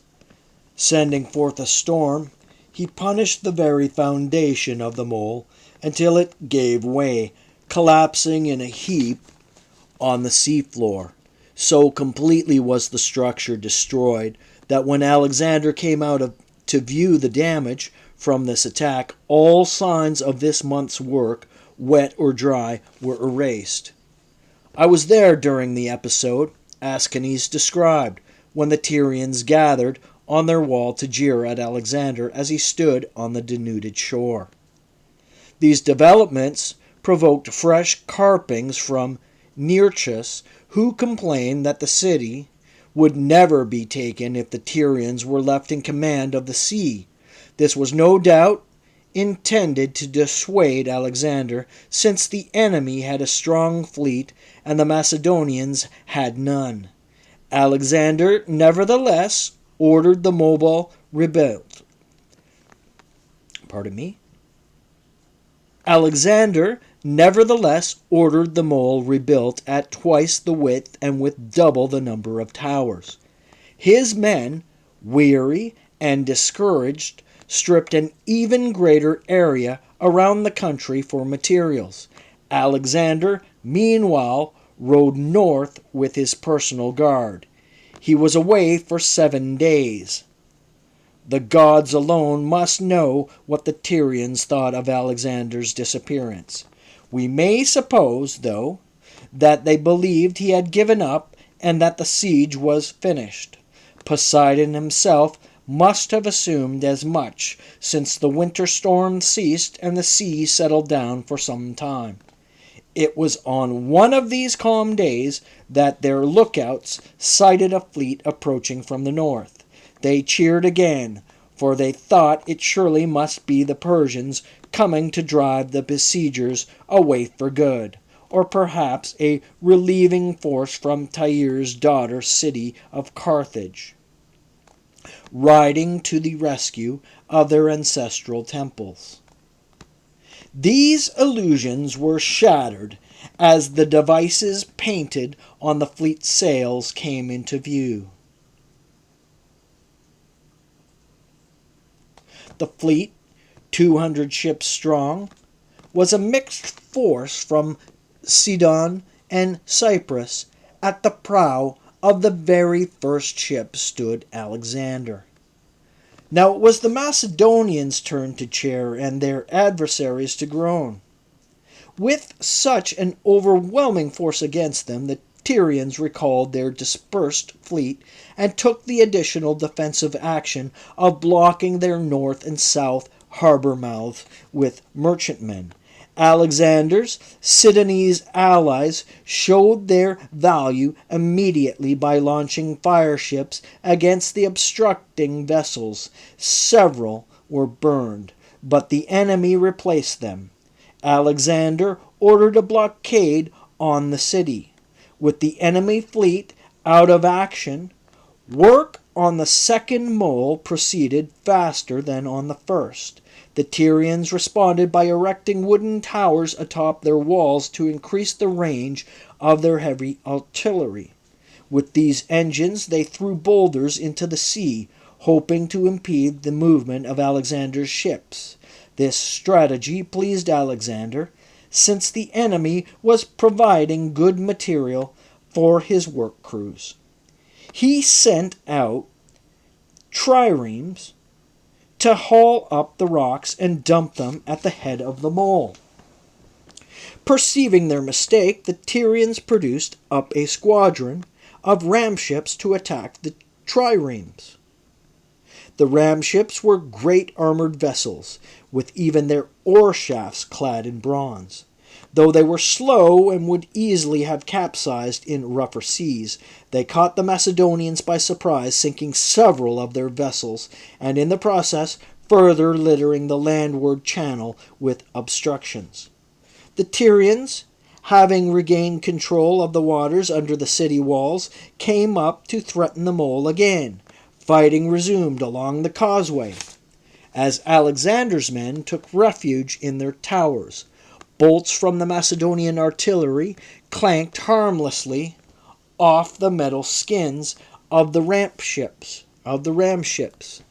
Alexander, furious, ordered the immediate construction of his own armored fleet.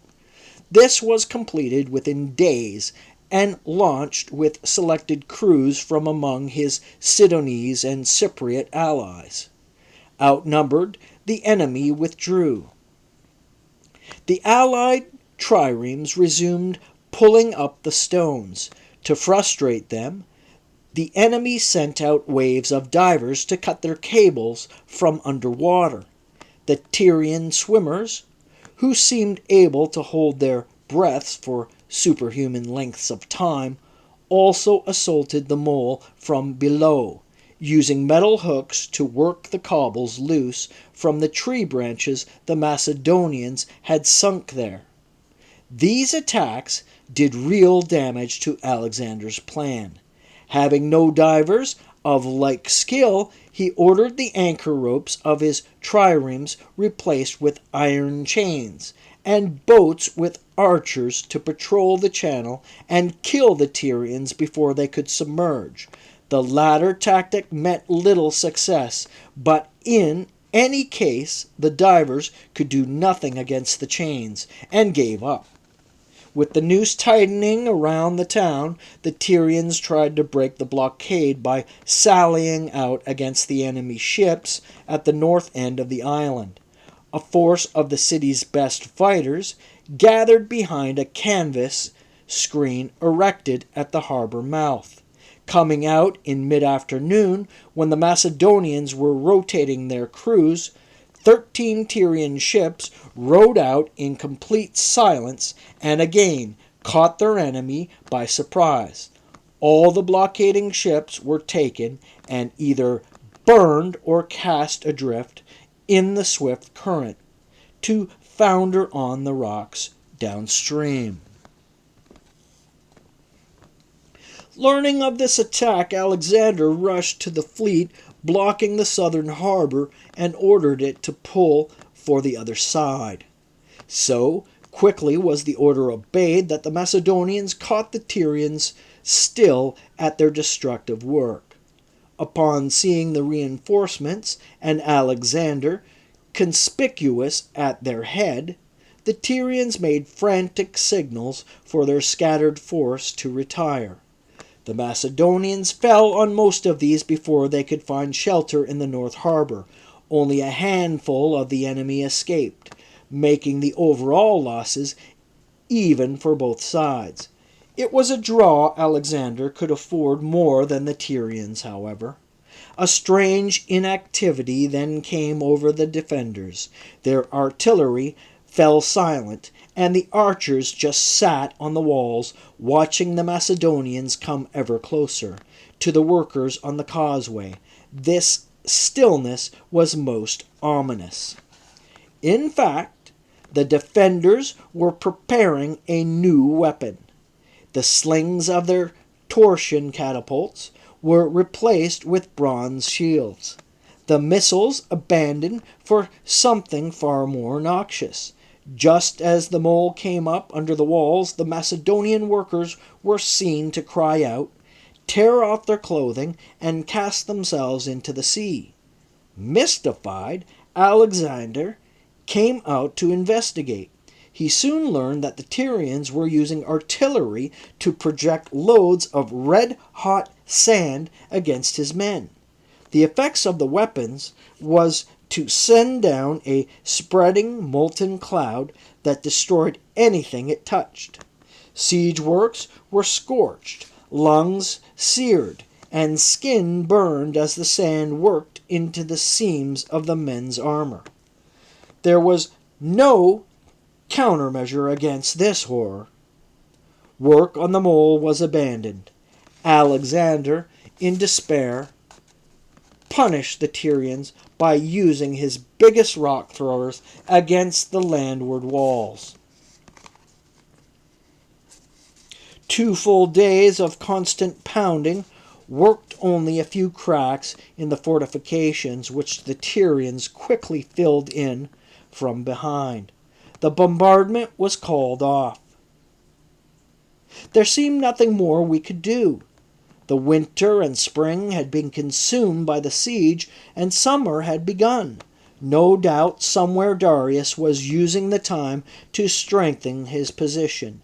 Alexander's spies in Greece reported that the Lacedaemonians were trying to enlist the Athenians in an alliance against Macedon. Accounts reached him that the Persian fleet was forcing open the port of Miletus.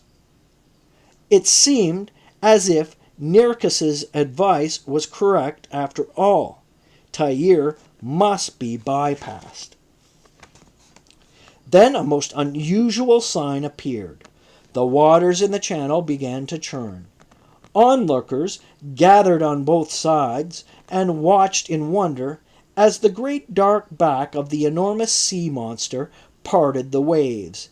Given their reverses, there was great nervousness in the Macedonian ranks at this apparition, and the beginnings of outright panic among some of the more ignorant Thracian and Illyrian allies. Alexander came to the shore to view the creature in the manner of a master inspecting a fine horse. Dismissing all talk of omens, he refused to consult Aristander on the matter, instead recounting what he had learned about such creatures from his tutor Aristotle of Stagira. "I was told," he exclaimed, "one of the monsters that had washed up alive on the shores of the Thermaic Gulf," recalled the king. "They are blooded animals and toothless." As he undertook a vivisection, a baby sea monster beached itself on the shore next to the other. The bigger monster then laid a fin over its calf. At this, Aristotle broke off his investigations, leaving the harmless things to die in peace. This account seemed to quiet his men. The Therians, by contrast, were in an uproar. As the monster circled the channel, they sought the favor of Poseidon, whom they called Yam, by cutting the throats of their prisoners and casting them into the sea. They implored the monster to smash the enemy warships. Instead, it swam under the walls and paused at a place just off the south end of the island. on the seaward side. With its nose just out of the water, it seemed to be pointing to a place on the fortifications. Then it pulled itself back into the water and disappeared. Alexander leapt on his chariot, and to everyone's surprise proclaimed, "It is a sign. That is where we attack." Of the truth of this episode I have nothing to tell you. I was not there to see it, but was away in the interior attempting to learn something more about Aridaeus. I suspect it was he and not some sea monster who deserves the credit for identifying the weakest section of the Tyrian walls. Yet behind this tale hides an element of truth, for it is exactly as a monster that the Macedonians saw Aridaeus, as a presence that was unexpected, inexplicable, and that filled them with dread. Curious about this, I plied Callisthenes with questions, but his indifference to the mystery was as fervent as my curiosity. There was nothing to learn from him.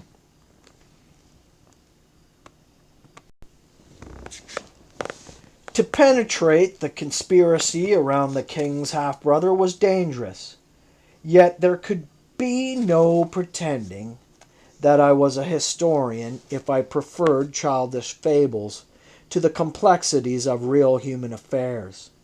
I therefore decided to risk learning more, even if accusers like Ascanes would eventually crawl forth to impugn me, and to tell me that I had failed in my oath to the assembly.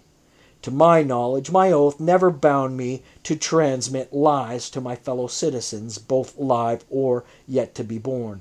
I make no apologies for this decision. With a few silver coins placed in the right hands, it was not hard to find where Aridaeus was kept. He was installed some distance inland from the Levantine coast, and safely remote from the main encampment of the army, in a back room of the temple of Heracles, Paleotyros. The place was well guarded by Alexander's most trusted troops, which happened to be the first division of the king's hypaspists. As my title in the Macedonian army was that of an officer in the second division, it was straightforward matter to pull rank and to get inside before the guards could scurry back to the main camp for instruction.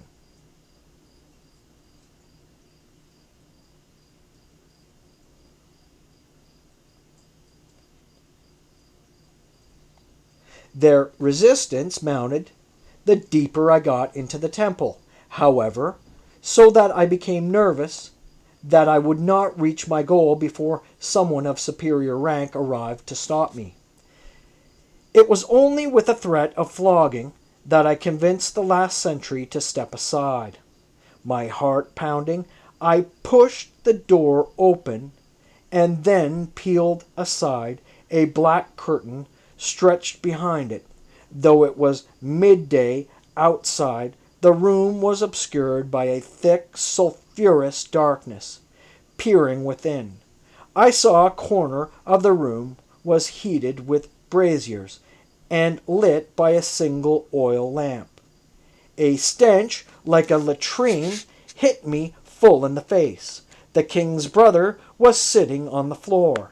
He was surrounded by miniature tin figures of soldiers, cavalry, and siege engines, which he had arranged in opposing phalanxes. His armor, the only kind of clothing he would allow to touch his skin, was stacked against the wall behind him. He was naked as he sat there, rocking with a slow rhythm as he hummed to himself, absently handling the head of his penis. Just then something moved behind him, and I realized he wasn't alone. An old woman was there, sitting on a cushion with a bucket and mop. She was staring in my direction as the feeble light from the rest of the temple penetrated the sanctuary. When she spoke to me, the enclosed space made her voice seem as if she was speaking from beside me. He's not hungry. Leave it. Aridaeus never looked up, never showed me his face, but continued to hum and rock, and would evidently continue until he soiled himself in whatever way, and the old woman would clean him. And though I have no evidence that this was the totality of his life, apart from his brief appearances on the battlefield, it was not hard to believe it was so. If there were any other exits from his tomb, they were not obvious. If there were any other concessions to human companionship granted to him, I didn't see them. There was a commotion behind me and the sound of booted feet on marble. Not wishing to be arrested with my head inside the forbidden chamber, I withdrew. Craterus met me at the foot of Heracles' statue. He had a bemused look on his face, as if he had bested me in some game. He had 2 guards with him. But instead of arresting me, they straightened, saluted, and let me pass. As I walked away, Craterus must have observed my attitude, obliging him to make a single justification to my back. Aridaeus is not unhappy, Machon. In fact, he thinks he is a god. There were no serious consequences to what I had done. Aridaeus was not moved for the rest of the time of the siege, and aside from a single long look at me from his couch that evening, Alexander never showed any awareness of the incident.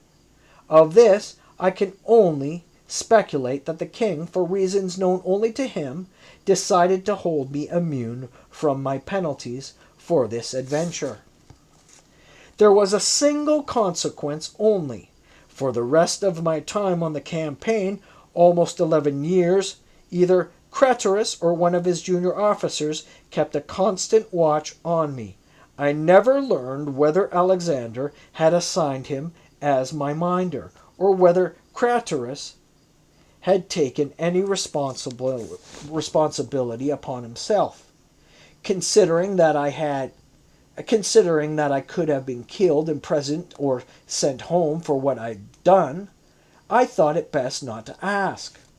On the coast, Alexander took a ship to the south end of the island to survey the weak point the monster had indicated.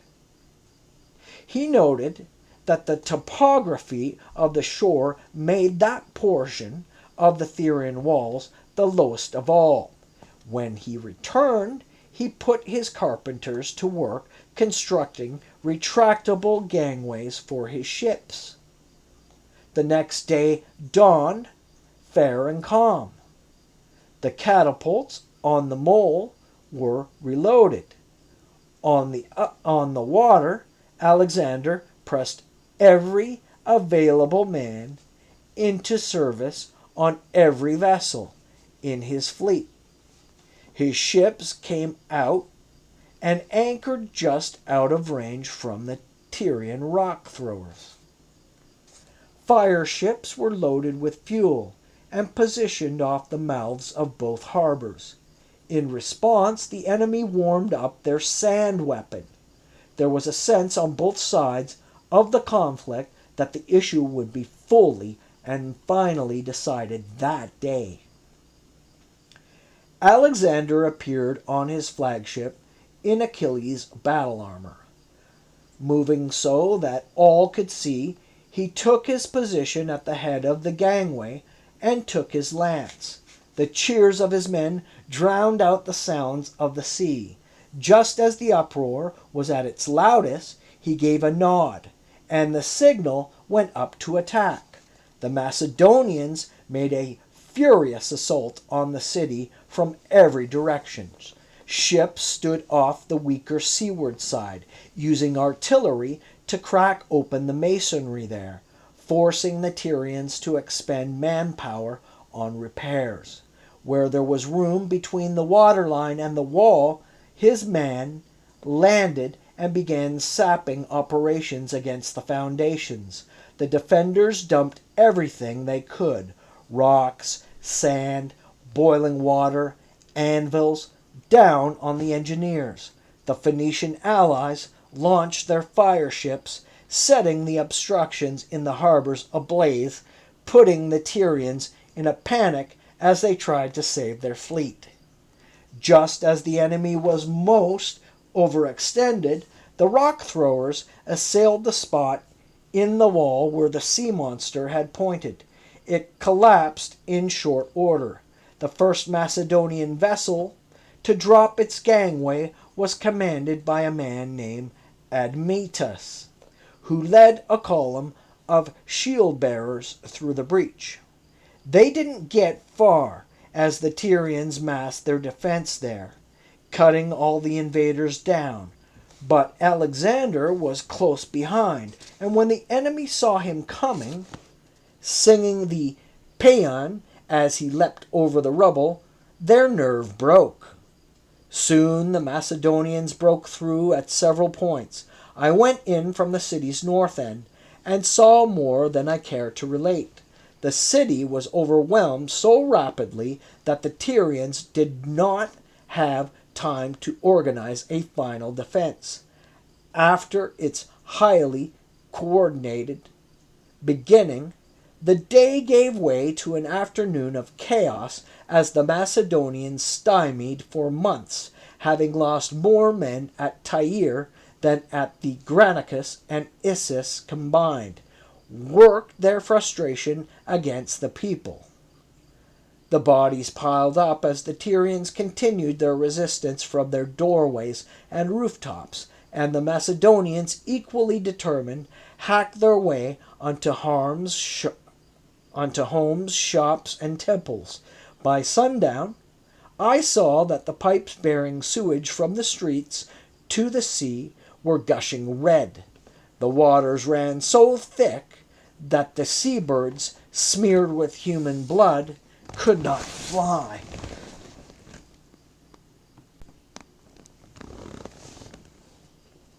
Having given his men their moment of revenge, Alexander commanded that all survivors be spared. The entire royal family was captured alive in the temples of Heracles, along with a party of Carthaginian emissaries. The Tyrian king, Amilcus, was released with his retinue, while the Carthaginians were packed off for home, with a message from Alexander that he now considered that city his enemy. The entire remaining population of Tyre, rich and poor, some 30,000 souls, were given in chains to their rivals. It was said that the markets of Sidon were so glutted with product that a slave could be purchased for the equivalent of a few dozen drachmas. Even minor farmers could afford to buy themselves a former aristocrat or fashionable lady for whatever purpose they desired. Thus are the wages of resistance to the captain of the Greeks. Machon allowed this grim imagery to sink into the minds of the jurors. Swallow glanced at the Macedonians in the spectators' box. There was such a transparency of pride on their hairless faces that he wanted to spit on them. Before he left the empty streets, Alexander made a victory trophy of the Tyrian ship, mounted it in the sanctuary with the inscription he had written himself. It read, dedicated to the god by Alexander, son of Philip, from inside the city. He then did as he first requested 7 long months before. He made sacrifice to Heracles at his temple within the walls. If nothing else, Alexander hoped the siege and its aftermath would lessen future loss of life, as fewer cities would refuse to open their gates to him. Unaccountability, it seemed to have the opposite effect in the next big town he encountered on the way to Egypt. The satrap of the city of Gaza, an Arab named Battis, had watched the reduction of Tyre and took the opposite lesson, that Alexander could be defeated if he was denied the use of his artillery. Gaza stood on a great hill, ringed by well-built walls, that was surrounded by loose sand too unstable to erect towers or heavy equipment upon.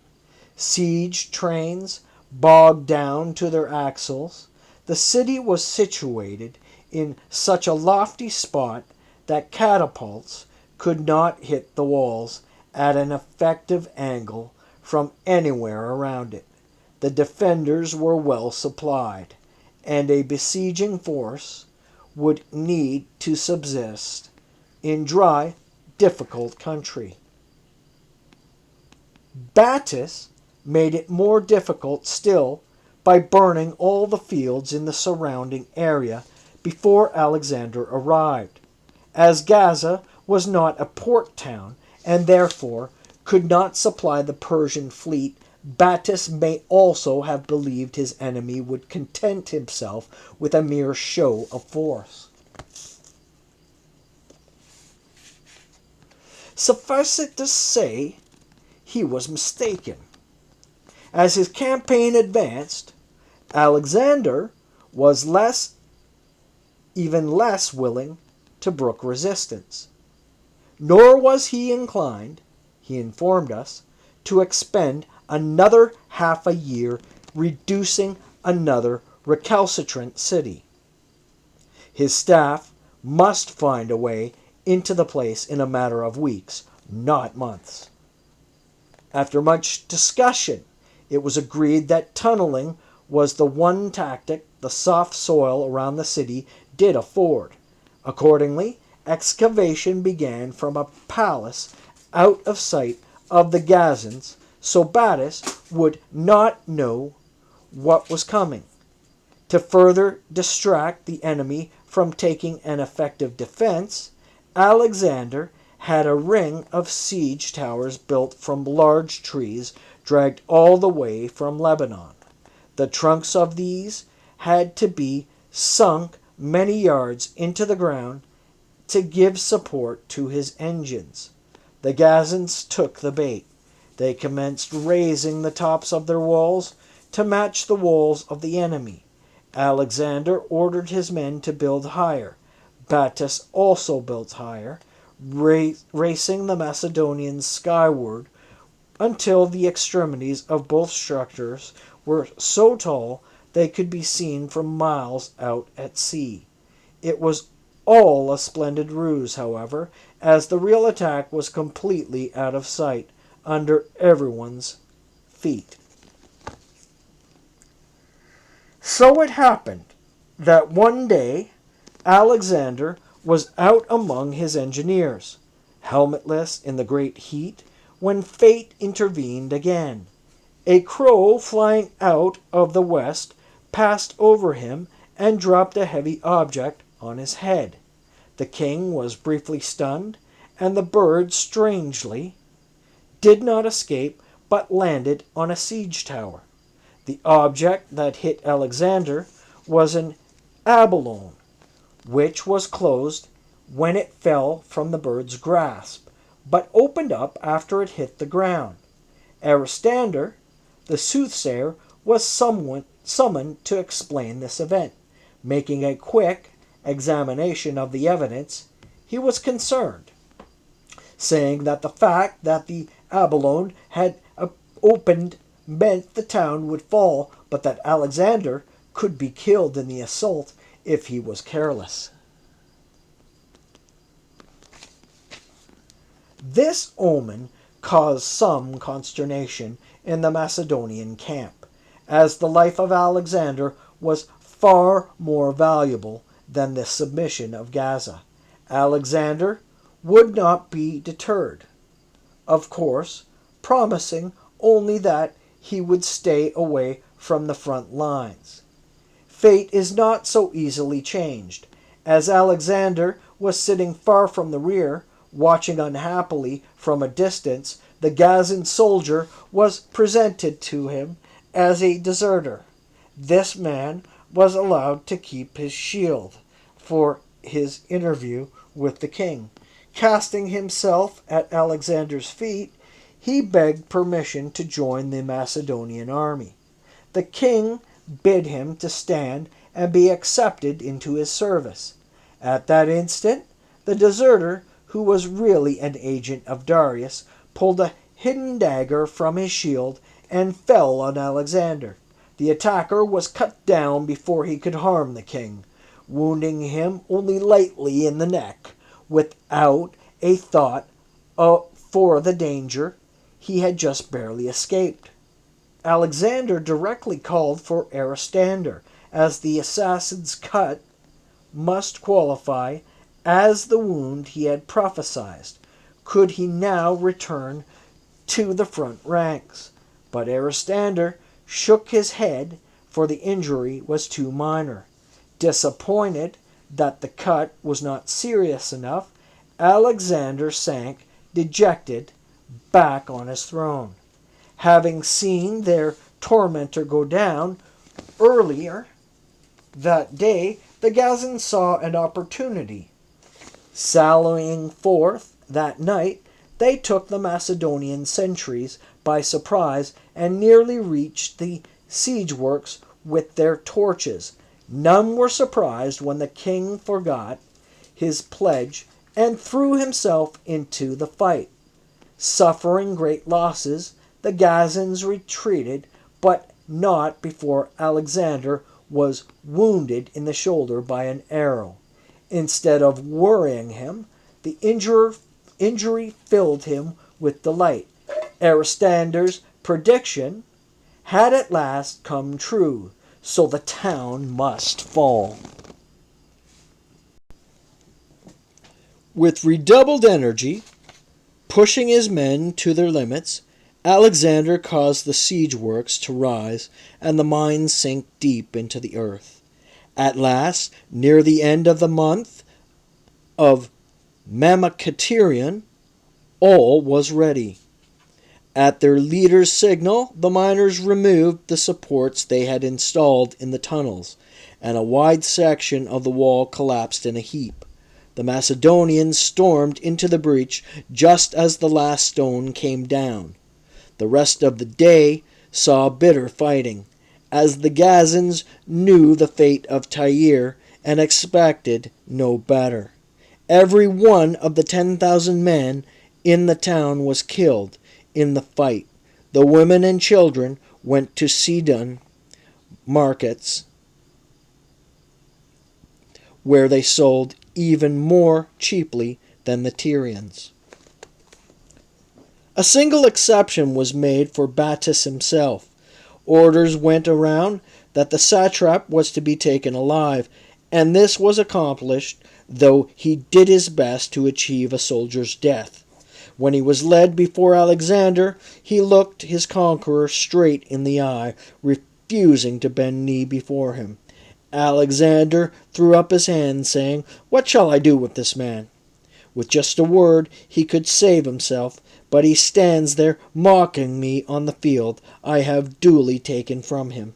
Instead of begging for his life, the Arab merely smiled and made a cutting gesture across his own throat. Impatient, exhausted in body and spirit, Alexander exploded at this insolence. "You count on death, but by the gods your pride has earned you worse." With that, he summoned a chariot. Battus's ankles were pierced between the bone and the tendon, which broke his silence, and looped through a rawhide strap. The ends of the strap were then attached to the back of the car. As the man writhed on the ground, Alexander stood over Battus, quoting Homer to him. Hector's body lashed to the car, dragging the head. Mounted Achilles lofted his shining arms, lashed the strong horses to flight, so they sped. Through the dust of Ilium he raised, by Hector's black hair spread upon the ground.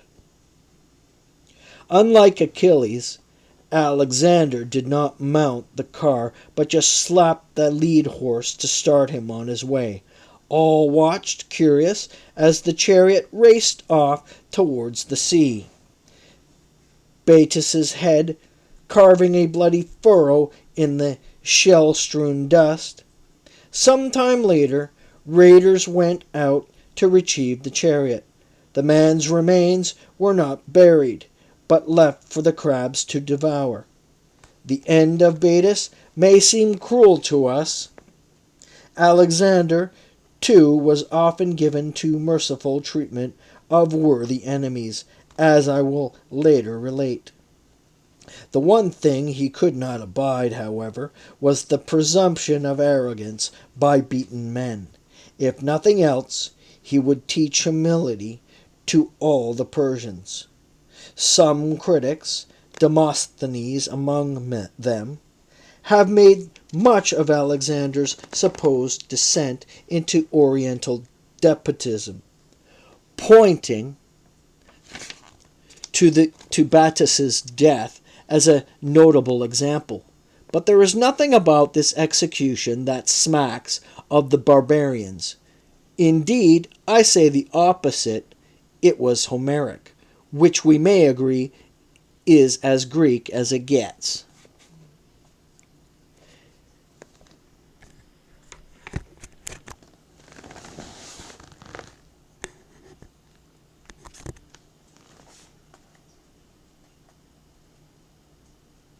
It is one of the imponderables of this campaign that it was the fall of Gaza, not Tyre, that made Alexander's name throughout the world. That such a well-protected city was reduced so fast. In less than 2 months, at last established that mere walls were no defense against him. There were other sieges, to be sure, but in the years to come, all the large cities just opened their gates to him. His name alone made walls moot. Egypt agreed with the young king. Having millennia of experience in investing weak characters with the trappings of godhood, the Egyptians had become most accomplished in their sycophancy. Not that Alexander was the least worthy of their flattery, on the contrary. He was every inch the gallant conqueror, as young and winning as the old Persian satrap had been cowardly and rapacious. For the reasons I described earlier, when he left the oracle at Siwa, he was as convinced of his divinity as I had ever seen him. Cash and favors poured from him like wet from the Nile. Emissaries from all over the world came to pay him homage, or to beg his indulgence in settling their petty disputes. In short, from the time he rejoined his army for the march to Damascus until he took possession of Babylon, he was much the hero that Aeschines described. This was a period of less than a year. At the ancient capital of Memphis, he held court, feasting the local nobles and regaling them with the finest poets and musicians from Athens. He sponsored a program of athletic contests on the plain of Giza. At the end of the day, he climbed up the highest pyramid, that of Cheops, and surveyed the sweep of his new province. To a mind determined to confront all obstacles, the linearity of Egypt, thrusting so grandly into the heart of Africa, was a tonic.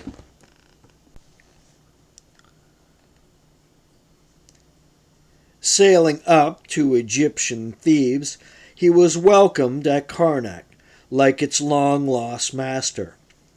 Dressed in flawless white linen, he strode down the aisle of the great hypostyle, hall between throngs of plated, intoning priests. He entered the sanctum alone to gaze at the very image of the god Amman recumbent in his golden pavilion. The next day he took the double crown of Upper and Lower Egypt on his head and was called Horus, Horus of gold, he of the sedge and the bee and the son of Ra. By the end of the ceremony, the Egyptians unveiled a likeness of their new pharaoh, a colossus in black basalt, enthroned with the crook and the flail. This impressed Alexander, as the carvings of the statue must have begun well before he entered the country. It is in the nature of the Egyptians to think of everything. Here I must turn aside from my story to dispute how Aeschines has portrayed my conduct in Egypt. He makes special reference to the report I sent to the Archon Nicetes, and proceeds completely to misunderstand the substance of it. By the orders of the assembly, I was duty-bound to report what I saw in Alexander's company, whether it flattered him or not. Therefore, if I observe that the king's troops laughed at him behind his back when he put on Egyptian garb, it is because that is what I saw. Would Aeschines prefer that I mislead the assembly? Likewise, I did write that Alexander's enthusiasm for barbarian finery was a weakness in his character, and that this weakness might someday lead him into trouble. Given subsequent events, was this anything less than the unvarnished truth? Recall at this time that King Agis of Sparta approached this city with an offer of alliance against Macedon. The Athenians refused, which was fortunate for us, as Agis's revolt was defeated by Antipater on the plains of Megalopolis. To those who longed for an end to Macedonian hegemony, my reports of Alexander's defects gave the virtue of patience. If the young king would ultimately destroy himself, why risk the very existence of our state on Aegis's hopeless cause? In this way, what I learned was of direct benefit to you all. Note that this doesn't mean I sought to destroy Alexander myself. If that was my object, I could have stuck a dagger in his heart on any of 1,000 occasions. So I ask you again, how have I served my city wrongly? Returning to the delta, the new Pharaoh turned west toward the great oasis of Siwa. He announced that it was his intention to consult the god Amman at his sanctuary, as his ancestors Heracles and Perseus had before him. Taking a small force of 200 Hypaspists, Hephaestion, Aristander, and myself included, he started along the coast, skirting Lake Merotis. On the way, he paused at a site he perceived to be an ideal spot for a new city, situated on sloping ground between the lake and the sea.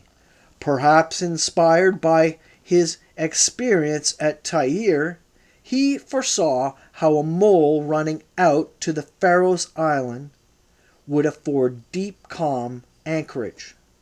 Anyone with a particle of ambition would already have exploited the site, declared Alexander, except that the pharaohs of old had never thought any other land worth conquering, and so never built a true seaport from which to rule. He was so impatient to see his perfect foundation realized that he immediately began surveying the site. Marching ahead of his secretaries, he dictated the future locations of the temples, the marketplace, and the palace, to compensate for the lack of high landmarks in the area. He left instructions that a lighthouse exactly 1 stadia tall be constructed on the island to guide ships into the port. To be sure, nothing of the kind had ever been built before, but none doubted that Alexander would see it done. His clerks fretted that they had no surveying equipment with them, so they could not record the king's wisdom. Alexander commanded his men to use the flour in the packs to mark the boundaries. The Egyptians warned against this, as the flour would be necessary for the difficult journey across the desert to Siwa. Alexander ignored them, using every bit of the grain to lay out the capital's walls and streets. When he was done, he looked with satisfaction at his design until a great flock of seagulls arrived and began to eat his city. He deployed his troops to drive away the birds, but it was too late. The lines of flour were trampled by thousands of little feet. What can this mean? Alexander turned to Aristander. The soothsayer had a ready answer. Fear not, O king. The splendor of your capital will attract men from abroad like gulls from the sea, and make it the queen of cities. The gods were so anxious to see the place built, added Hephaestion, that they want you to mark the boundaries with something more permanent like stones. Both answers pleased Alexander. The trip to Siwa took us into a waste so trackless that our guides had difficulty finding their bearings. Such desolation is unknown anywhere in Greece. Rain was so rare there, in fact, that the natives of Siwa long ago stopped building roofs on their houses, short of water, and with no flour for food. It seemed that the Macedonians were in trouble, until the gods intervened again. Zeus sent a great rainstorm, then Hermes manifested out of the ground in the form of an asp, and led us directly to the oasis. The Egyptians were amazed at these events, as if they were used to only normal divinity, not true miracles, from their god kings. Alexander's party was met in the outer courtyard of the temple by the high priest. The man's Greek was so poor that instead of referring to Alexander in the vocative case as, "O my son," he used the nominative as in "the son" or "the son of Zeus." It was a trifling difference in the sounds of the words, a common mistake for barbarians, but it intrigued Alexander. The priest, in his turn, observed the expression on the king's face. Alexander went alone into the Holy of Holies. He was there for some time, as if in long conversation with the god. While nothing is known of what Alexander asked of the oracle, or the nature of the reptiles, what he learned there must have confirmed his new and growing sense of his unique destiny. Returning to Memphis, Alexander installed his governors. In his wisdom, he understood that Egypt is too rich a land to trust to one man alone. He therefore divided its administration among 2 governors and 3 garrison commanders. Each was sworn not only to serve their king, but to respect the local governments and religious customs of the natives. He then led his army back to Phoenicia.